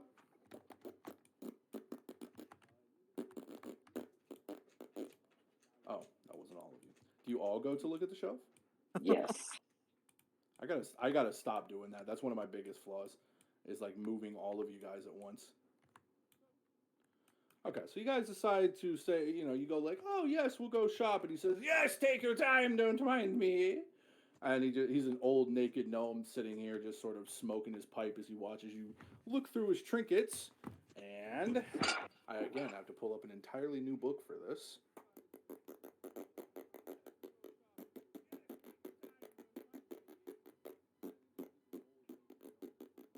Cat, stop meowing at me, please. Jesus Lord. No.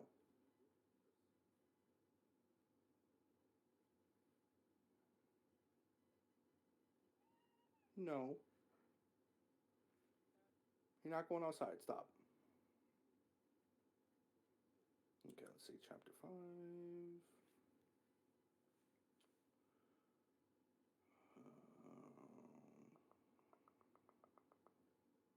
Chapter 5, 159. The fuck did you come out of, Cat? What the hell are you doing in there?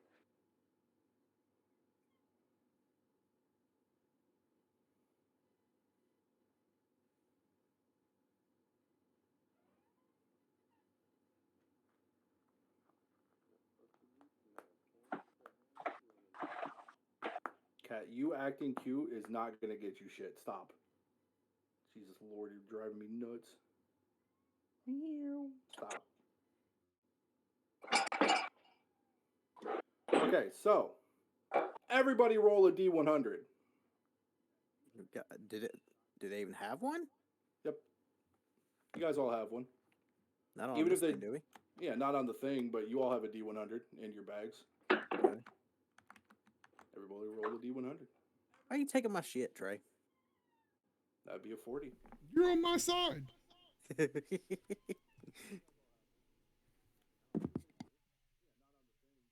Oh God. What'd I get? I have no idea. It doesn't say. How does a D100 work? I need to look this up. Oh, actually, did I get 100? Can't. I think I got a 20. Doesn't say what I got. It just Oh, shows. I'm looking at Trey's. Oh. Yeah, because it Show only on goes top when you through. roll. I think you divide it by something, don't you? That's 100.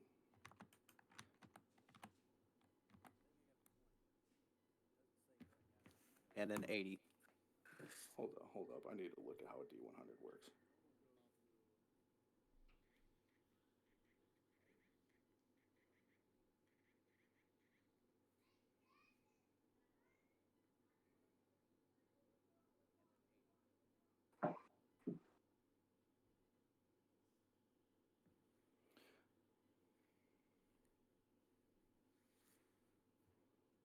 Okay. So you roll 2 dice. The first one is the tens digit, and the second one is the ones digit. So roll 2 dice for me. Roll. Yeah, so roll it twice. Okay. Okay, so 1. Okay, so the first one is 90, and then you roll it again.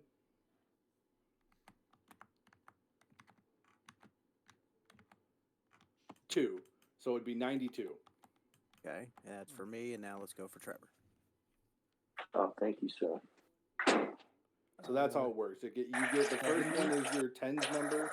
The second one is your what's it called? If you roll the 2 zeros, then it's just 100. Okay. 74 for Trevor. Oh, you did me so dirty. 74, you said? Yep.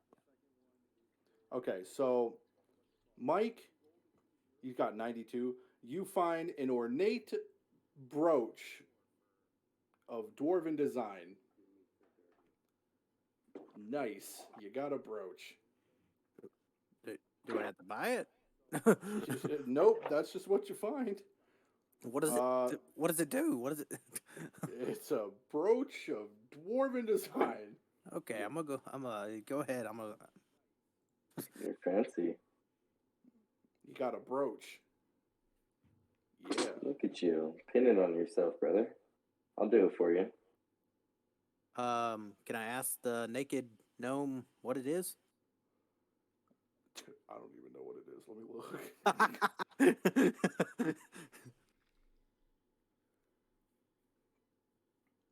An ornate brooch of dwarven design. 5e.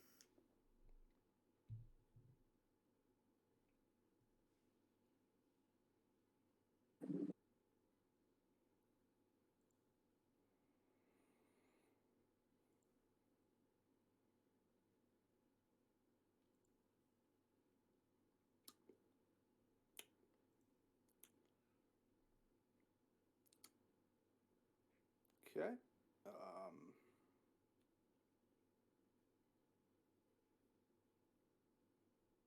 Just an ornate brooch of dwarven design. It's a dwarvish Yeah. brooch. Okay. Doesn't do anything, huh?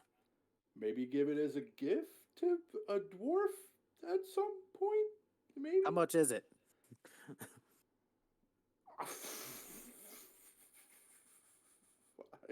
Dude, I have no idea.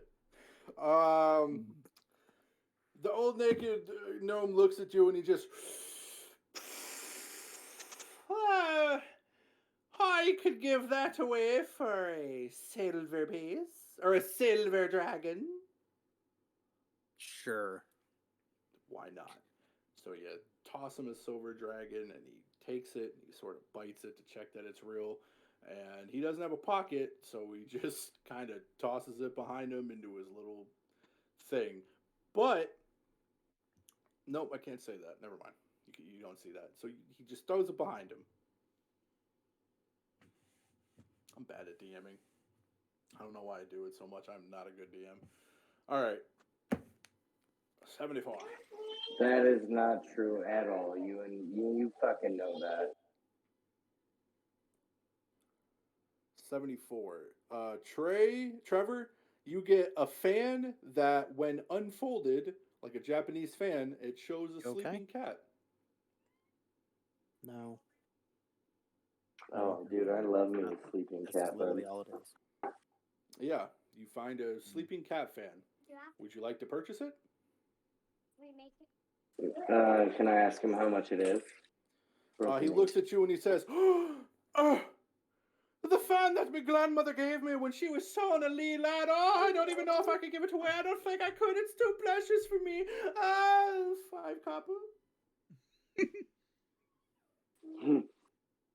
Sold. Oh, pleasure doing business. Trey, what's your number? I got Fine, it. cat, go. Go on. I'm gonna pay him right now. 5 copper. Wait, what was your thing? 81. 81. Okay. You get a purple handkerchief embroidered with the name of a powerful archmage. Oh, that is absolutely divine. Yes. Luxurious. Mm.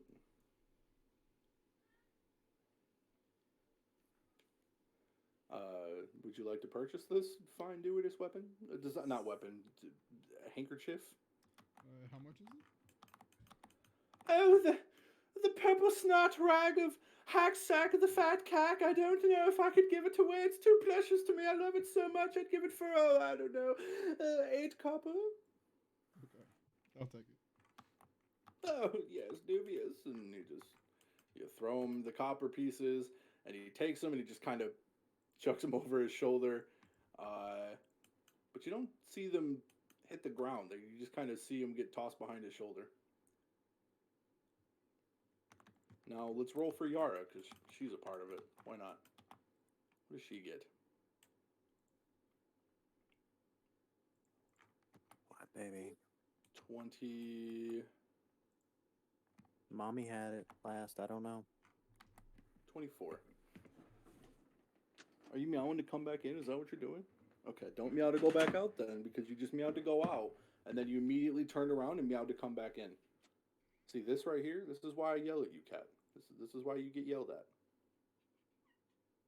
No. She gets a multicolored stone disc for 5 copper dragons. I only found one brooch Yes. in the inventory thing. What is it? Brooch of shielding. Just right. You can add your own. You can make your own item and add it like a homebrew Okay. item. Just homebrew. Add custom. Yeah, add custom dwarven brooch. Okay. Do you guys want to continue shopping, or do you want to do anything else in this store? Maybe ask some questions. Let me ask a question. Yeah, what do you guys want to do? Sure. I'm gonna ask the naked dwarf if he knows why there's a bunch of freaking people fighting out in the streets. Ah, hood shit.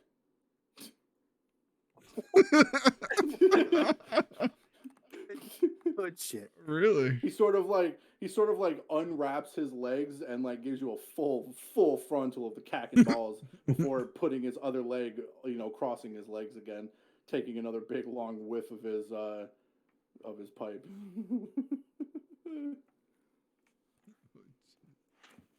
I want to ask him if he knows anything about the guy we're looking for.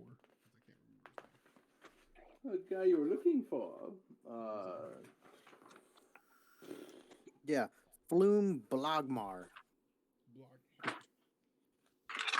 Yes, sir. Have you ever heard of Flume Blechma? Does his name ring any bells? A flume flag. No, I don't think I remember the name of such a handsome sounding man. Could you perhaps describe him to me? A human male with reddish blonde hair. I can do better than that. I'll give you a. The Plinsley fellow I shot rope to through the window the other night. Yes, I remember seeing him about, I want to believe, 2 days ago. Now, I don't quite remember what I saw, but maybe a little something could help jog my memory. I say we give him some silver. What do you guys think? I'll throw in 3. Oh, I'm gonna ask him. Why don't you just give him one silver? I'm gonna. A copper. I'm gonna Jeez, ask man. him. Bro, What would it take to? starts with some bread and he starts throwing it away. I respect it. Ask him what would it take to refresh his memory. No. No. Fuck all that. I'm gonna give him a silver, 1 silver and 1 copper. He sort of just looks at it and he bites the silver piece and he tosses both that and the copper behind him. Again, this time, now that you're paying more attention to him, as he chucks the gold behind him, it disappears. Almost as if it goes into some sort of invisible wall or portal, and it's just gone from your sight. You don't know what happens to it. But he kind of, once he gets the gold and chucks it behind him, he says, yes, now my memory is jogged quite a bit. It seems I've been able to remember such a well-dressed fellow of similar appearance and bearing. Let's see. I believe that the man you seek was attacked, yes, outside of that shop over there by some rough-looking black men in adorning leather armor. I think that there might have been No, I just can't remember for the life of me. Oh, if only there was a spell of some sort that could help jog my memory. What spell would that be? Trey. I mean, I've only got two, and I don't think it's gonna help. We could just beat his ass. That could be the spell. I'm gonna ask him what spell he's referring to. DM, Yeah. can I do a perception check and see? And well, I'll just ask you: are there any vases lying around, like on the shelves or something?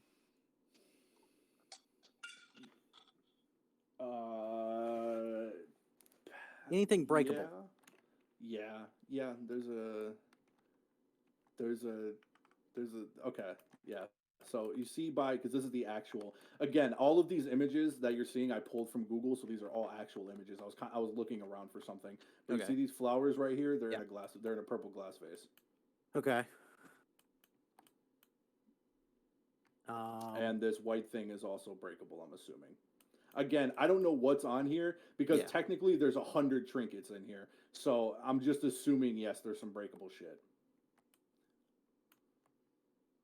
All right. I want to place my hand on top of the pot and start to tilt it over and be like, it'd be a shame for this to break. He the old dwarf sort of looks at you, legs crossed as he kind of grins and says, "Oh, yes, it sure would be," before taking a slow, long drag of his pipe. Okay. So once again, I'm gonna ask him what spell he's referring to. Oh, not much of a spell per se. You see, I have an affection of my mind that seems to fair warn anything that doesn't catch my palate. I have to speak in tongues. This is how he speaks. I would like to say either I can give you 2 copper pieces or we can straight up murder you here. No. I got this. I got this. No. Okay. I'm getting to the point. He's starting to piss me off. Excuse my friend. He hasn't slept in days. Would you like Right. Would you like to place your eyes upon our elvish warlock? Okay, outside the game, in what when in the entirety of my performance did you think this man was straight? No, never. I said elvish warlock. He's a male. I thought you said orc. No, elvish. My bad. I thought you said orcish warlock. I didn't even pick up warlock. I just thought you said orc. Like Oh no, we definitely knew that he was not of the straight persuasion. He's trying to offer me all right. Yeah. Gotcha. And the dwarf sort of like twirls, like he kind of just like twirls his hair in his free finger as he says, "I'm listening." Or were you more of privy to the fighter over here? Oh no. He's not. Right, shut up. No, right. Shut up, T. So I just lift up my loincloth and show my beads. A strong, strapping man, not afraid to show off his talents. Yes, I think something came to mind the other day. I believe that one of the men had a familiar marking. What was it again? It was a serpent of some sort, lined up the crook of his neck, and the serpent bared wings like a dragon, but this serpent was no dragon I ever laid an eye on. It was more keen to the serpent I see before me. Yeah, I want to kill myself. Anyway, anything else you'd like to ask?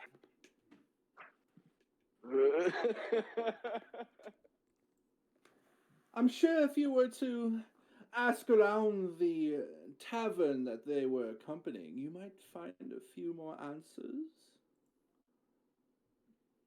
I have a question for you. Where is it? Where is this tavern first? You know I'm where so you know sorry. where the tavern is. You live in this town. Okay. Or you live in the city. Again, you're all from here. You know where things are. You know what goes on here. My question is, what's up with the portal where everything disappears behind you? Oh, hon, I live in the most pronounced ghetto in the entirety of the Waterdeep. You think I would just allow my girl to sit around? No. Where that portal leads and what it is in its entirety is up for me and me alone to know. Though you are willing to try and find out. Through persuasion, perhaps? And as he says that, he kind of uncrosses his legs and then crosses them again. T? That's We're for gonna you, need you to baby. take one. Gonna need you to take No, one for no, the no, team. no. That's for you, baby. I guess I'm gonna lift up my my skirt here and show my I beads. already threatened him, dog. Like I'm already in his bad graces. Maybe he Wait, likes wait, it. wait. Likes that kind of Hold on.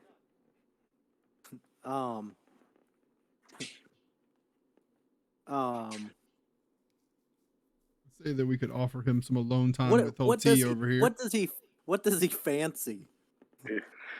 What other information do we fucking need, no, guys? that's- Like that's- Jesus Now I'm Christ. curious. I'm Shut up, curious T. about this portal. Shut up, T. I'm Shut up, curious T. about the portal.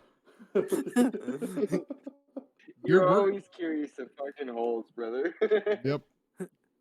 It's a whole nother Shopkeep, do dimension. you fancy elves? Oh fuck.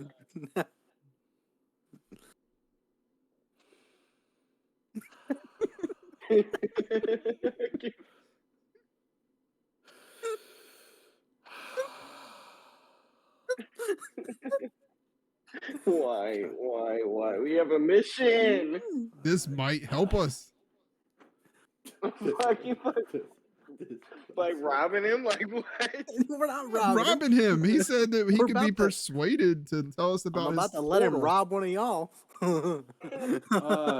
He says, I prefer my men in all shapes and sizes. Oh god. So if we could entice some alone time with our good fighter friend over here, do you think we could get access to your portal? I'm sorry, darling, but anything that goes into this portal besides me or gold, well, let's just say that they might not be met to what they request. We're going in the portal. All right, let's go. Didn't To the really tavern. request anything? Just was curious. Is gold the only thing in that portal? Tavern.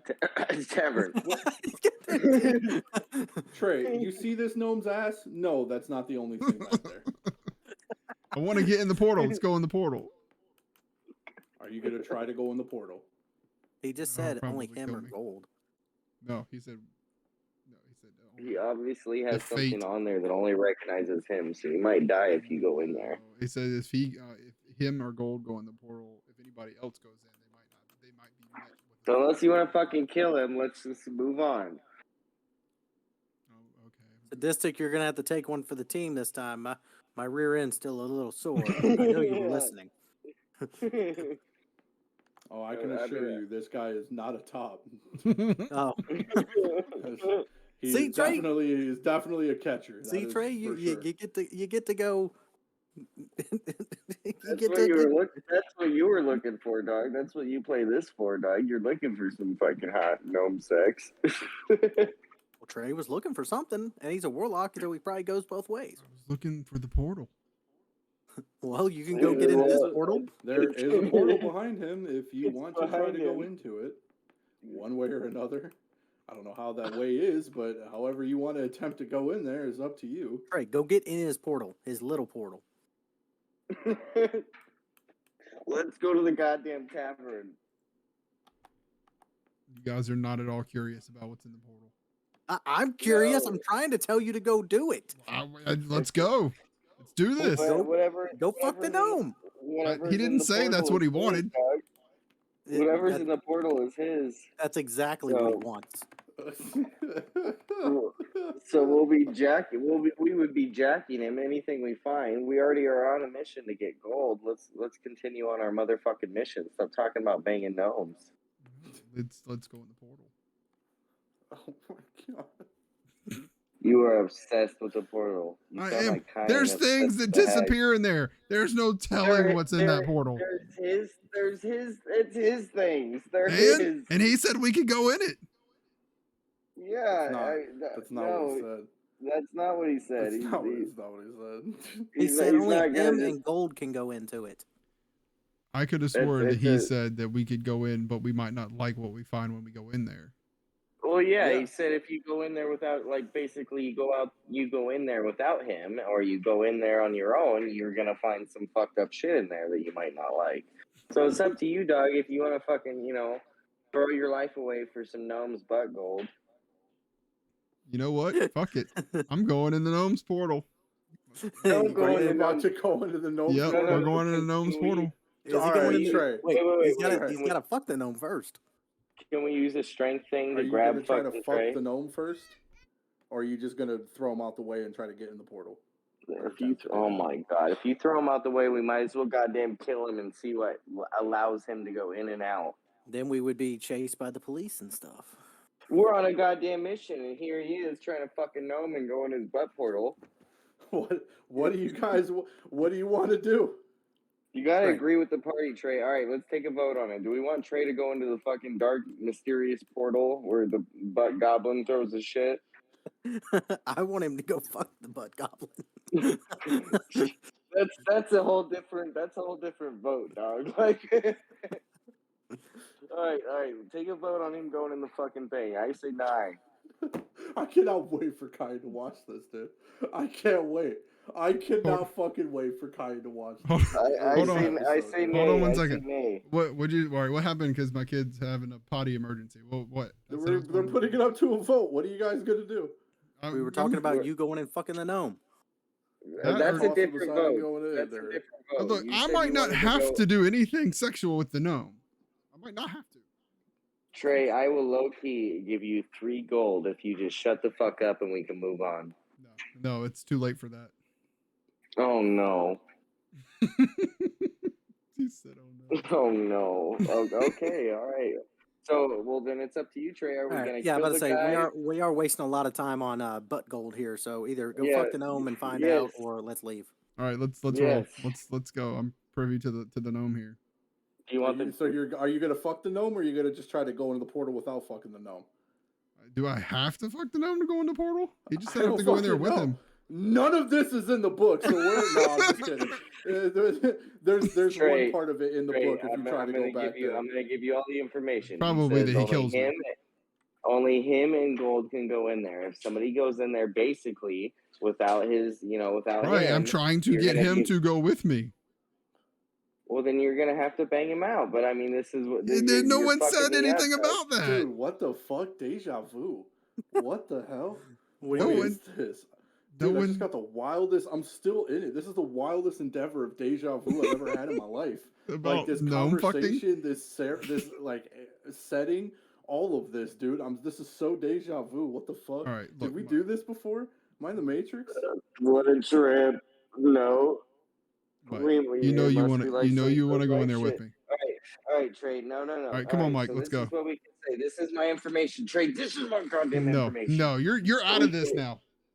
We can kill him and find out what allows him to go in, or you can fuck him and figure it out yourself, or you can push him aside and try to go in by yourself and see what you fucking find. But I guarantee you, it's not gonna. All 3 of us could go in and then kill him and take whatever's in there. Stop. That was the first option, Trey. Are you even listening, bud? No, I thought Stop. Keep. Would it be worth our time checking out your portal? He sort of grins and says, "You're more than welcome to find out." I'm so curious. I mean, come on. Well, Trey, go put the action forth, dog. Do you, bro? Okay, well, so let's all go. But if you die, are you sure you want to do Oh this? my god damn it. Right. The only option here, if you want to get into that thing without us getting in trouble or anything like that, is going to be to fuck him. Well, you know what? I guess I'll have to. If all three of us are going, I'll take one for the team, but we all three have to go. Oh god. You have to figure out everything you can about the portal and figure out how he gets in and out without it harming him. Yeah, go get intimate with him, and then let us know. Are you sure you Oh want to god. do this? No, I do not want to do I'm this. not. I vote is to move on to the tavern and figure out Okay, where the let's go to the is, tavern. but- I gotta go help my kid on the toilet real quick. Let's go to the tavern. Let's go. All right. He said tavern. He said tavern. Well, I did see the rules about the DM stuff, and when a DM says, "Are you sure you want to do that?" You shouldn't do that. Okay. Since you're not going into the portal. Especially with the way he said it, like I automatically knew, and I'm already saying, "Let's go." You walk out of the shop to a disappointed gnome who is not about to get fucked. Wait, as we're leaving, shopkeep. Maybe next time, if you make it more worth our time, we can appease you in other ways, and then walk out. Okay. I just want to tease him a little, you know. And I'm gonna say thank you for his time and sorry that I threatened him. I don't know if that went through, but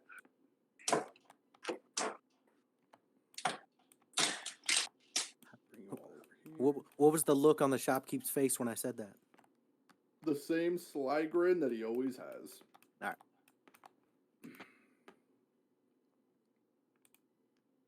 right.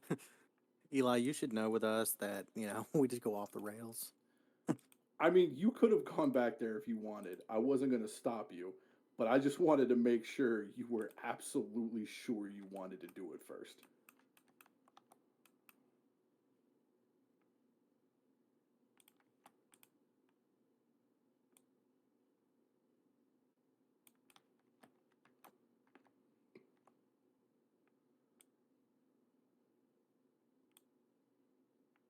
Oh, that's crooked. Oh. Shit. did you enjoy the salmon that I brought for you? It was a giant dolphin, and it was delicious. It was the size of a dolphin, but it was a salmon. Yeah, well, it was delicious. Well, thank you, sir. I thank you for that. I appreciate it. I hope the bat was as enjoyable. Yeah, a little gamey, but he was good. A little gamey, but Okay.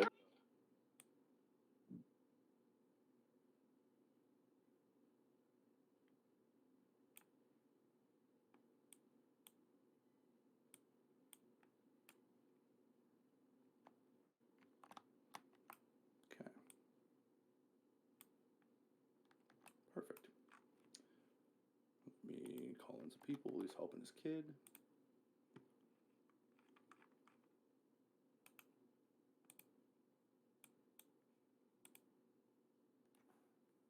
Oh, cool. I'm up to 7 followers. Thank you for the follow. Fuck!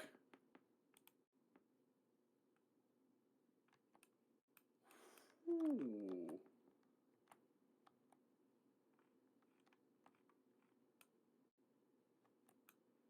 Well, boys, that was almost bad.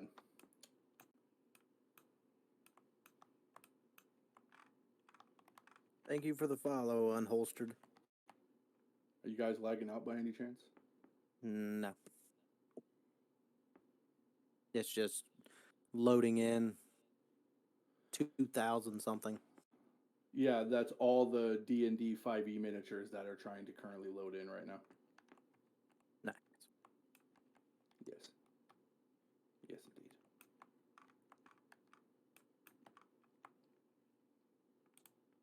indeed. Okay. Give it a second. I'm only at our ping just went to garbage, but it's coming back little by little.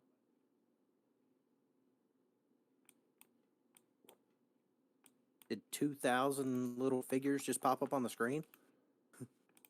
All right. They did for a second, but then I removed them. Gotcha.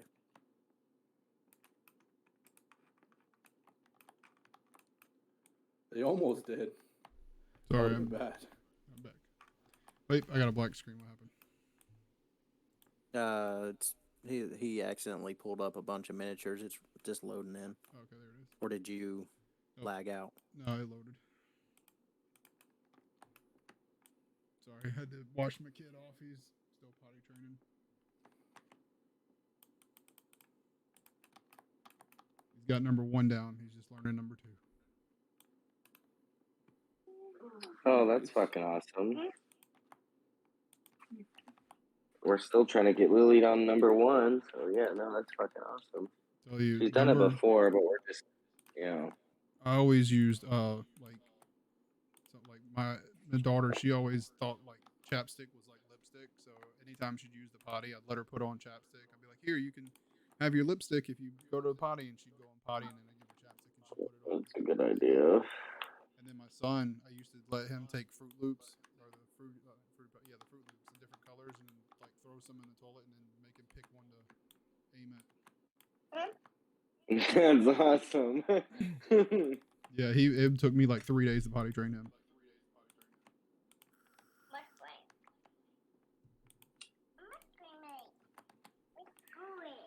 Oh, nope. Tabletop Simulator crashed. Oh. Reload it back in. No, I got you to get send me an invite.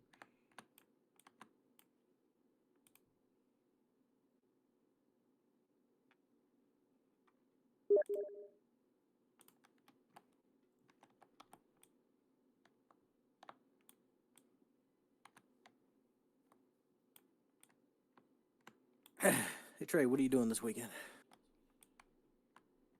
Same thing I do every weekend. Fucking a gnome, apparently.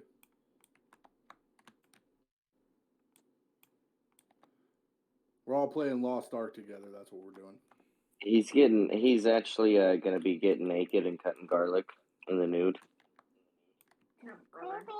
Well, I mean, that's what he does every weekend. Yeah, no, that's one of his favorite pastimes. I mean, this man sends me so much garlic, but he always lets me know that it was in the nude. I appreciate it, Trey. You know, I appreciate your character. Good garlic too. Yeah, this is now that I'm going back with you, we'll start working with you again. Every weekend I'm off, and she'll be working. So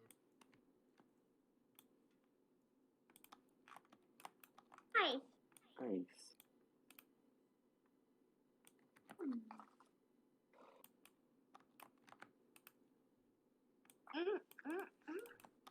So did we find out do we know what would have happened if we would have went into the portal? No. Would have fucking died. Because I'm curious as I want to know now that it doesn't matter. I want my You money, did Trey. not- I want my money. For you did not go in. You're obsessed with this numb butt portal. Yeah, look, some things are just worth it. Okay.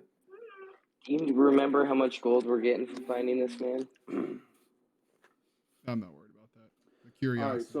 All right, so You son of a bitch. Curiosity killed the walking out cat. of the purple shop and going down the alley, or down Net Street, not far from the old Exablob shop. When you approach, the skewered dragon looks like a ruin. Both of its front-facing windows are smashed, and the ship's anchor is lodged in the roof. Through the windows, you could see a group of haggard patrons drinking from huge tankards. And do you guys? I'm assuming you approach, correct? Like you Yes, go into the we bar. do. Yeah. I just want to tell them that this may be a fight. So you walk in through the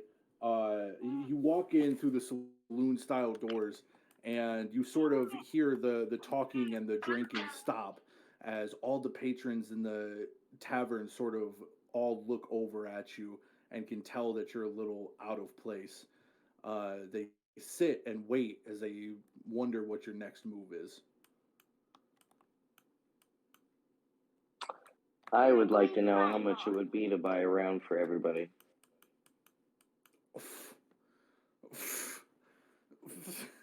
Okay, just out the gate, Money huh? bag. All right.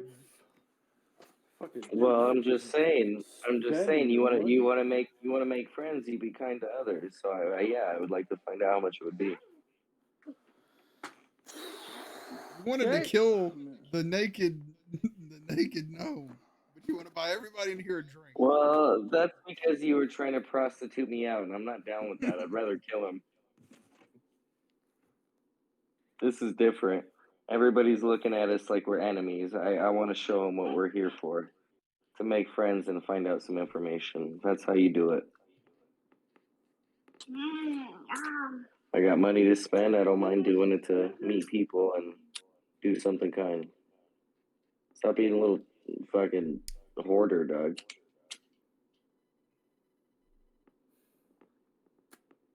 Okay. So let's time that out.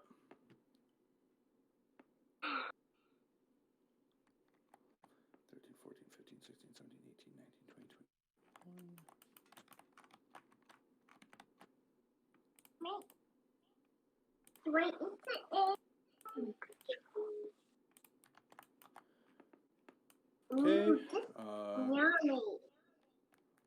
Okay. It would cost you 10 silver pieces and 5 copper. Sold. Or 10 1 silver gold piece and and 5 copper. oh, I'll do that. 1 gold piece and 5 copper. You also need to roll a persuasion. Mike, can you Yeah, I got you. I think I got you. There you go. And that's a 20. Yep. may I pay? What's your persuasion multiplier? Oh, here, let me get out of the money thing. No, what's your persuasion multiplier? It is +2. Okay, so it doesn't pass. So you say, "Drinks on me, boys!" And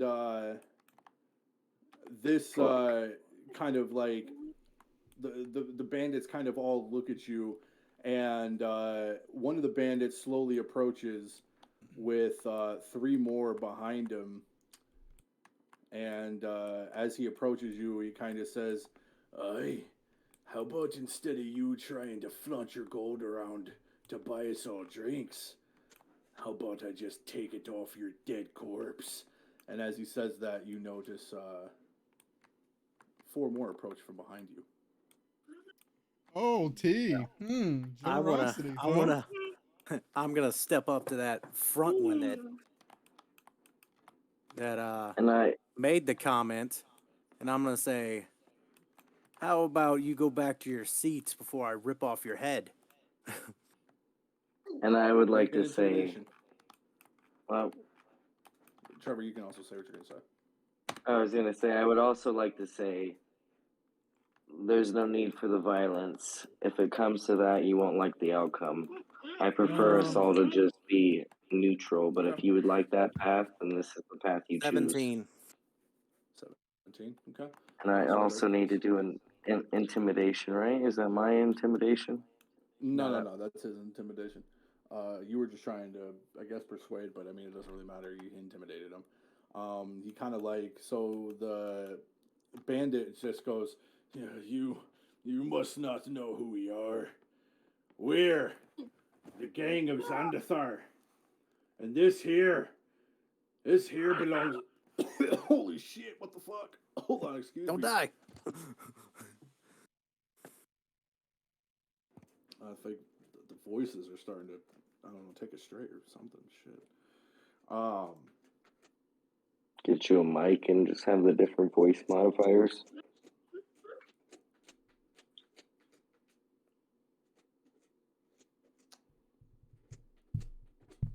I'm not getting a voice modifier now. So yeah, the men, these are all bandits. The rest of them are just sort of like dock workers and regular people.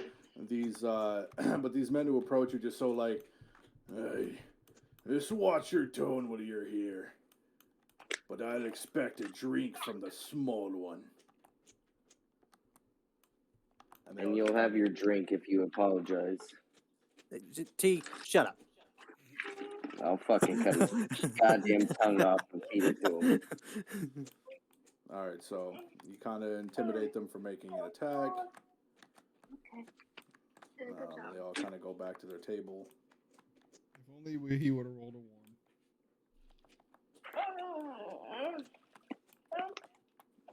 Now, what do you want to do? I can choose which one I want. Are there any tables available? I can't. There's booth. Good. I'm gonna go have a talk with the barkeep. Ask him if he's got any information on the fellow we're looking for. Here, I'm gonna.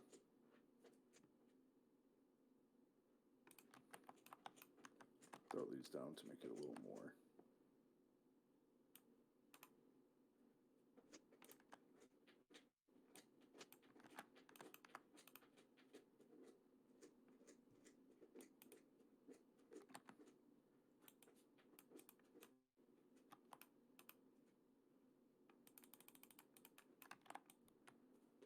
There we go.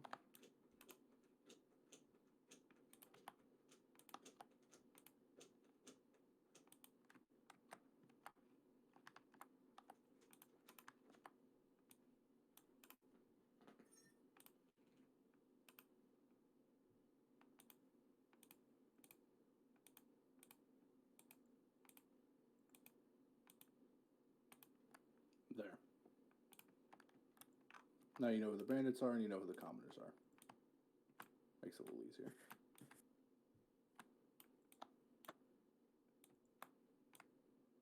Which are just pretty much dock workers, residents of the area, and just common folk in general. You said you wanted to go talk to the barmaid? Yeah. Sure. Yes. So you guys slowly all start to make your way up to the bar.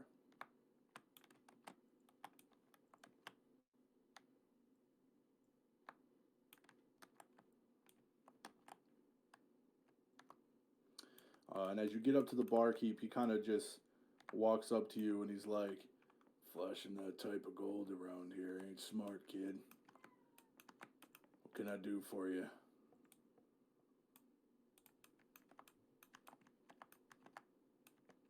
We need some information about a lost person.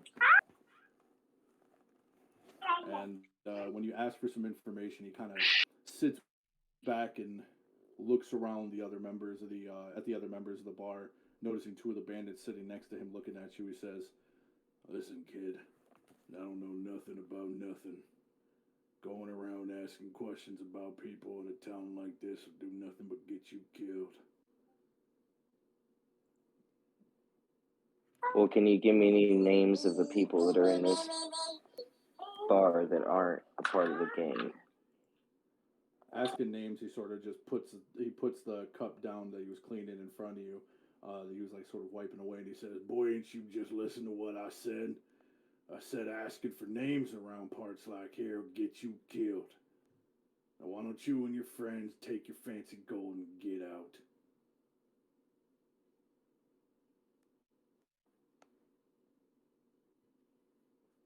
Huh.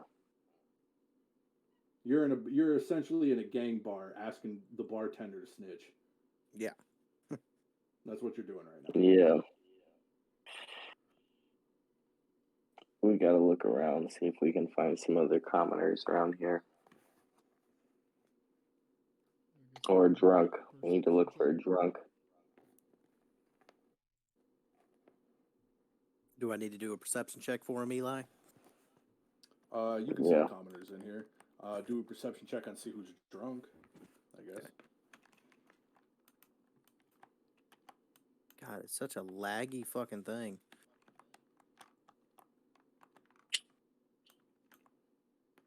What's your perception modifier? Let it me negative see, 1? sir. It is 9, yeah. Per Yeah, 9. Wait, Trey, what's yours in total? 16. yeah, passive Okay, perception 9. Mike, yours. And then I have investigation 13. I got an 18. I got an 18. Okay. So while T is currently asking the bartender to essentially snitch on a bunch of gangsters, Sadistic sort of like reaches over and slaps Elzen on the arm, and Elzen looks over at him and he kind of nods his head over towards the corner over here, to a sort of sloshed drunk commoner who's just kind of like nodding back and forth, singing to himself and just kind of having a general good time, not looking as dark and drab as the other patrons of the establishment.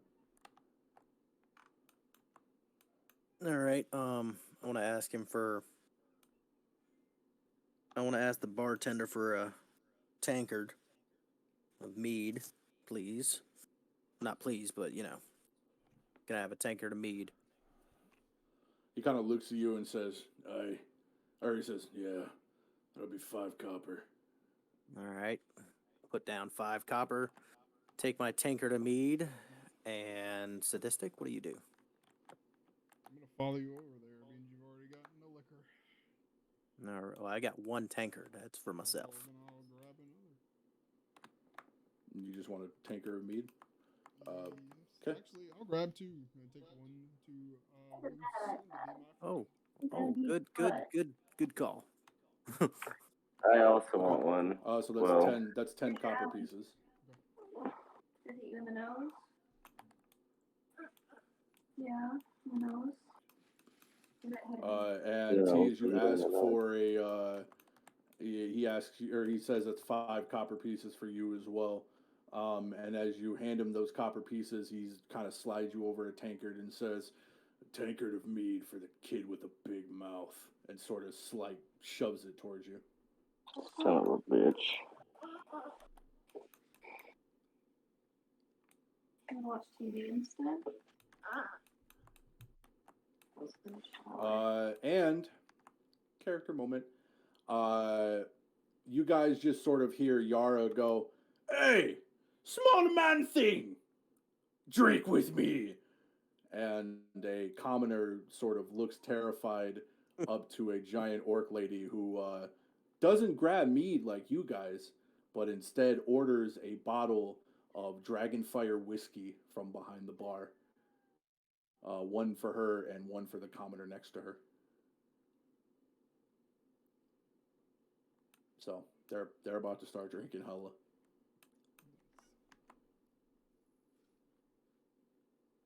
Okay. Now back to Aslan the Destroyer and Statistics. You guys both walk up to the table to see in a sort of an older man going, "Hold, hold away, I sing myself a song. I know I drink away. The day is over, long done, done." Like he's just kind of singing to himself as he rocks back and forth. He has not only a tankard of mead, you can see there's actually a couple glasses of mead sort of sitting in front of him, but he also has a shot glass next to him, so you can assume he's had a couple shots of something and is currently empty. But when you guys approach him, he just says, "Oh, hello. Can I help you, gentlemen? Is there something you need?" Mind if we join you, old man? I like your catchy tune. Sure, he says, sort of raising his glass, drunken tone out of him as he kind of burps up his words. "As long as you don't mind that I've had a couple drinks in me, sure, sit down, my friends. The more the merrier. I'm just drinking after a long day of working on the docks."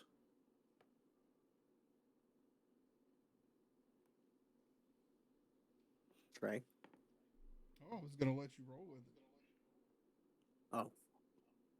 I thought you were going to give him the meat or something. I am here in just a second. Well, I was just asking if we could join him and sit down. Yeah, he said yeah. See here, sir. We seem to be on a mission looking for someone, and I was wondering if you could help us out with any information. He said quietly. Yeah, quietly. I mean, I Roll can a roll a stealth check.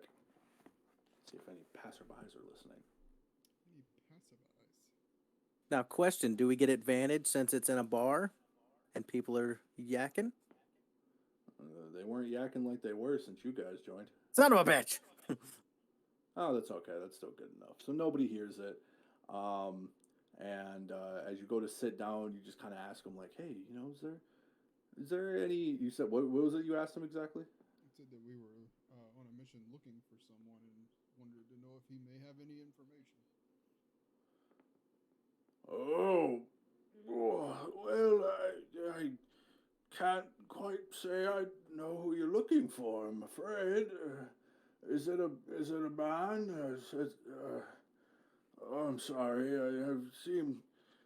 I can't. Did you ask me his name? He's very drunk, but you didn't ask him. He just kind of like jabbers out. He doesn't know who you're talking about, but in reality, you never asked him who you're about anything. So I couldn't remember the dude's name. yeah. Floon. Barf of the flocking. Floon. Floon. His name is Floon. Floon Blagmaw. Does that ring any bells? Oh, Floon. Yes. I remember seeing. He was here with that author man. What was his name? Valo? Yes, Valo. They were here drinking a couple nights ago. Is there something wrong? What happened to Floon? He is such a nice lad. Well, we were just curious as if anyone had seen him since that night.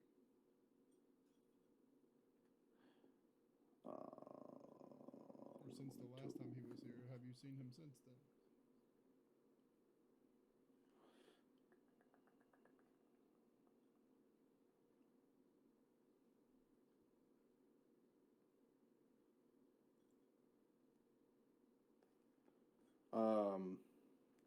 Hold on.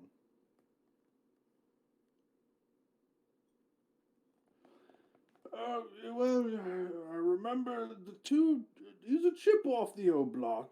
The two drank and played a few rounds of Three Dragon Antes. I believe they left around midnight. Uh, is that ale? He says, sort of pointing over to you. Well, it certainly is. Why do you ask? All right, I would very much like a drink of that ale. If I could buy it from you, if you'd like. Tell you what, I'll give you this ale for all the information you can give me about Flume. Anyone who provides me ale is a friend. I accept. And he sort of grabs the tankard and cheers it or clanks it against the one you have and just downs it all before, that's much better. Yeah, Floan, of course I know Floan, a good buddy of mine. I remember watching him leave a couple nights before. The men, there was about 5 men had followed him out. I don't really know what happened after it, but as soon as the men had left shortly after, they didn't really return to the tavern since. But I do remember where these men come from. The man with, what was it? A serpent. Yes, a serpent on the side of his neck. There's wings, you see. They hang outside of a warehouse on Candy Lane. If you look for the snake symbol on the door, you'll see it. He says, sort of downing the second half of his drink, before setting it down.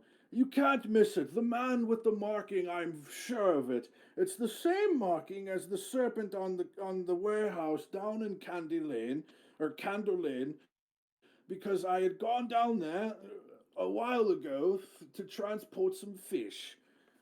If you go there, and he actually he asks, do you have a map? I can show you where it is. It's actually rather hard to find for people who don't live in the area. And you said we are from here, so we're familiar.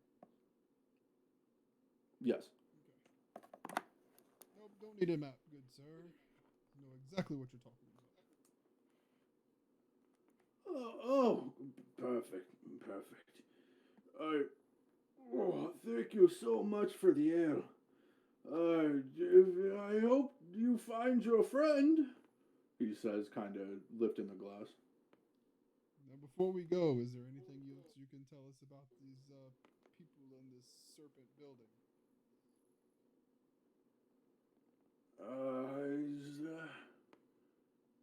The serpent building. Why do you ask about that?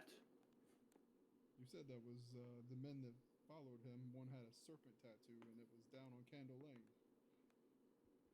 The man's eyes widen as he looks and says, I never said.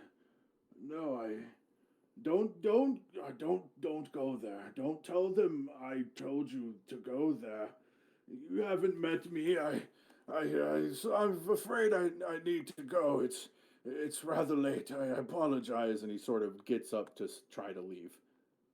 Okay. Yeah, and he makes his way out the door, doodle-doo, and begins to leave. Well, alrighty then. I guess T did not come with us. He did not. No, he just kind of stayed at the bar and drank a tavern of mead. He is now known as the bar snitch. Well, I guess we should go gather tea and make our way to this building that he talked about. As you guys just kind of get up and begin to walk towards T, you actually first begin to walk towards Yara. As she's sitting there, you kind of see, she has her one arm around this poor commoner's shoulder, the other hand lifting a bottle of this dragon whiskey, or this dragon aged whiskey, pouring it, like forcing it down his throat. And she says, "Yeah, drink for mama, drink, boy." Do you want to do anything to stop that? Let her know that you're leaving, or how do you want to handle that? Yara, leave these puny men. We need to go. Oh. My bad, I didn't mean to cut you off. No, that's it. Oh, and to think I was gonna peg him. And she sort of just puts down the bottle, tosses the bartender a silver piece, and begins to follow you guys out. Tease, Trevor, you're here. What anything you want to do before you leave? Did I already pay for my shit? You paid for the one glass, yeah. Okay. No, I'm good. Okay. As you get up to try to leave, the bandit sort of puts his foot out in front of you and stops you and says, "Hey, what about my ale? You said one on the house, yes?" Is it just him? No, it's for everyone here. Yeah, No, all the men are looking at you. Yeah, fuck it, I'll do it. One gold, 5 copper. 1 gold, 5 copper. All right, sold. You put the money down on the table, and the man just kind of laughs and says, "Like taking candy from a baby," before getting up to go get his ale. Do I have anything that can start a fire? I don't know. Look in your bag. Yeah. I actually have a spell for that. What do you guys think about burning this place down? You know, what do you think? Lock the doors. You want to go to each door and lock them in? Yeah. I mean, we could just like. I don't know how that would work out. I think we should just carry on about our business. All right, you're right. Next time, I'll get my vengeance. Okay, you guys make your way out. Now,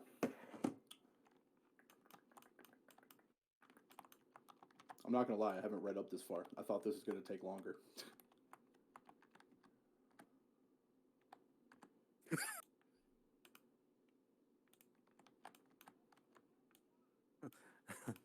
I swear to God. I don't know how many times I have to freaking intimidate people to save y'all some dumbasses. One day it's not gonna work. I low know. key thought Look. this was the tavern that we went to when we first started. For some reason, I thought that was the tavern we were going to. That's the only reason I went to buy them beer. I know it will. One of these days, it's not gonna work, and we're gonna have to fucking fight them. I would love to. I got 2 swords, and I'm thirsting for a There was like neck. 20 dog. guys Like, in I mean, there. so what? You get fucking 5. I get 5. Trey gets 5. I get 10. We have know. Yara too. She gets 5, or she probably gets fucking 20. Yeah. Speaking of that, what level is Yara? She's level 1, like you guys. Gotcha. Yeah, you're all level 1. What was the information we even got from the drunk guy? You didn't hear? Where the you didn't hear? Person, yeah, where they were, the sigil on the door, and the guy with the tattoo. Yeah, that several people followed Flume out of the building when he left, and he said that those guys stayed in a warehouse on Candle Lane, and they say this guy had a tattoo of a serpent on his neck, and the same serpent was on the door outside the warehouse on Candle Lane. So you guys had started this adventure in the morning. It is now starting to hit the evening. It's starting to get a little bit dark out. As the sun begins to set over the massive buildings in the downtown sort of steampunk industrial area of the city that you are now heading to, you slowly start to make your way towards the warehouse that was described to you earlier.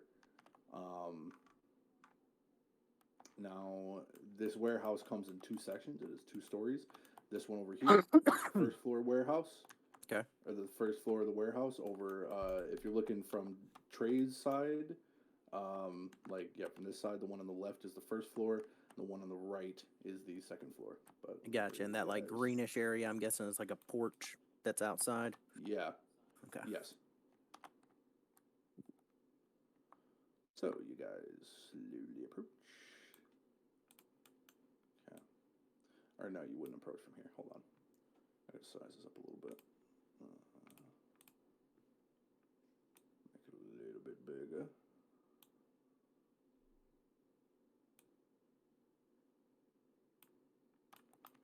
Okay. Now, how do you guys want to approach this warehouse? I want to do a perception check from the street and see if we see anybody hanging around. Okay. I actually need to take just a quick second to read this because I actually didn't read this far. Okay. I don't know why. Do we read this? Do we want to stop here before we go into the What do you mean stop here? like, I feel like we're about to get into a fight, so this might be a great place to keep going. Yeah, I mean, Trey, what? It's only 9 o'clock here, dog. Why are you acting like this? it's almost midnight here. It's 11. That's your time, Trey. That's your time. We're on my time, dog. 13. So okay, Trey, I'll leave it up to you. Do you want to stop here, or would you prefer to go until 12? We're fine. We can go till 12. Okay. I'll send you a little bit of that. Yeah, you're. Gloom envelops a narrow alley as dark as a dungeon, and as odorous as one too. Nearly all of the street lamps have been smashed. The only one that pierces the darkness is a faint flickering from down the lane like a distant candle.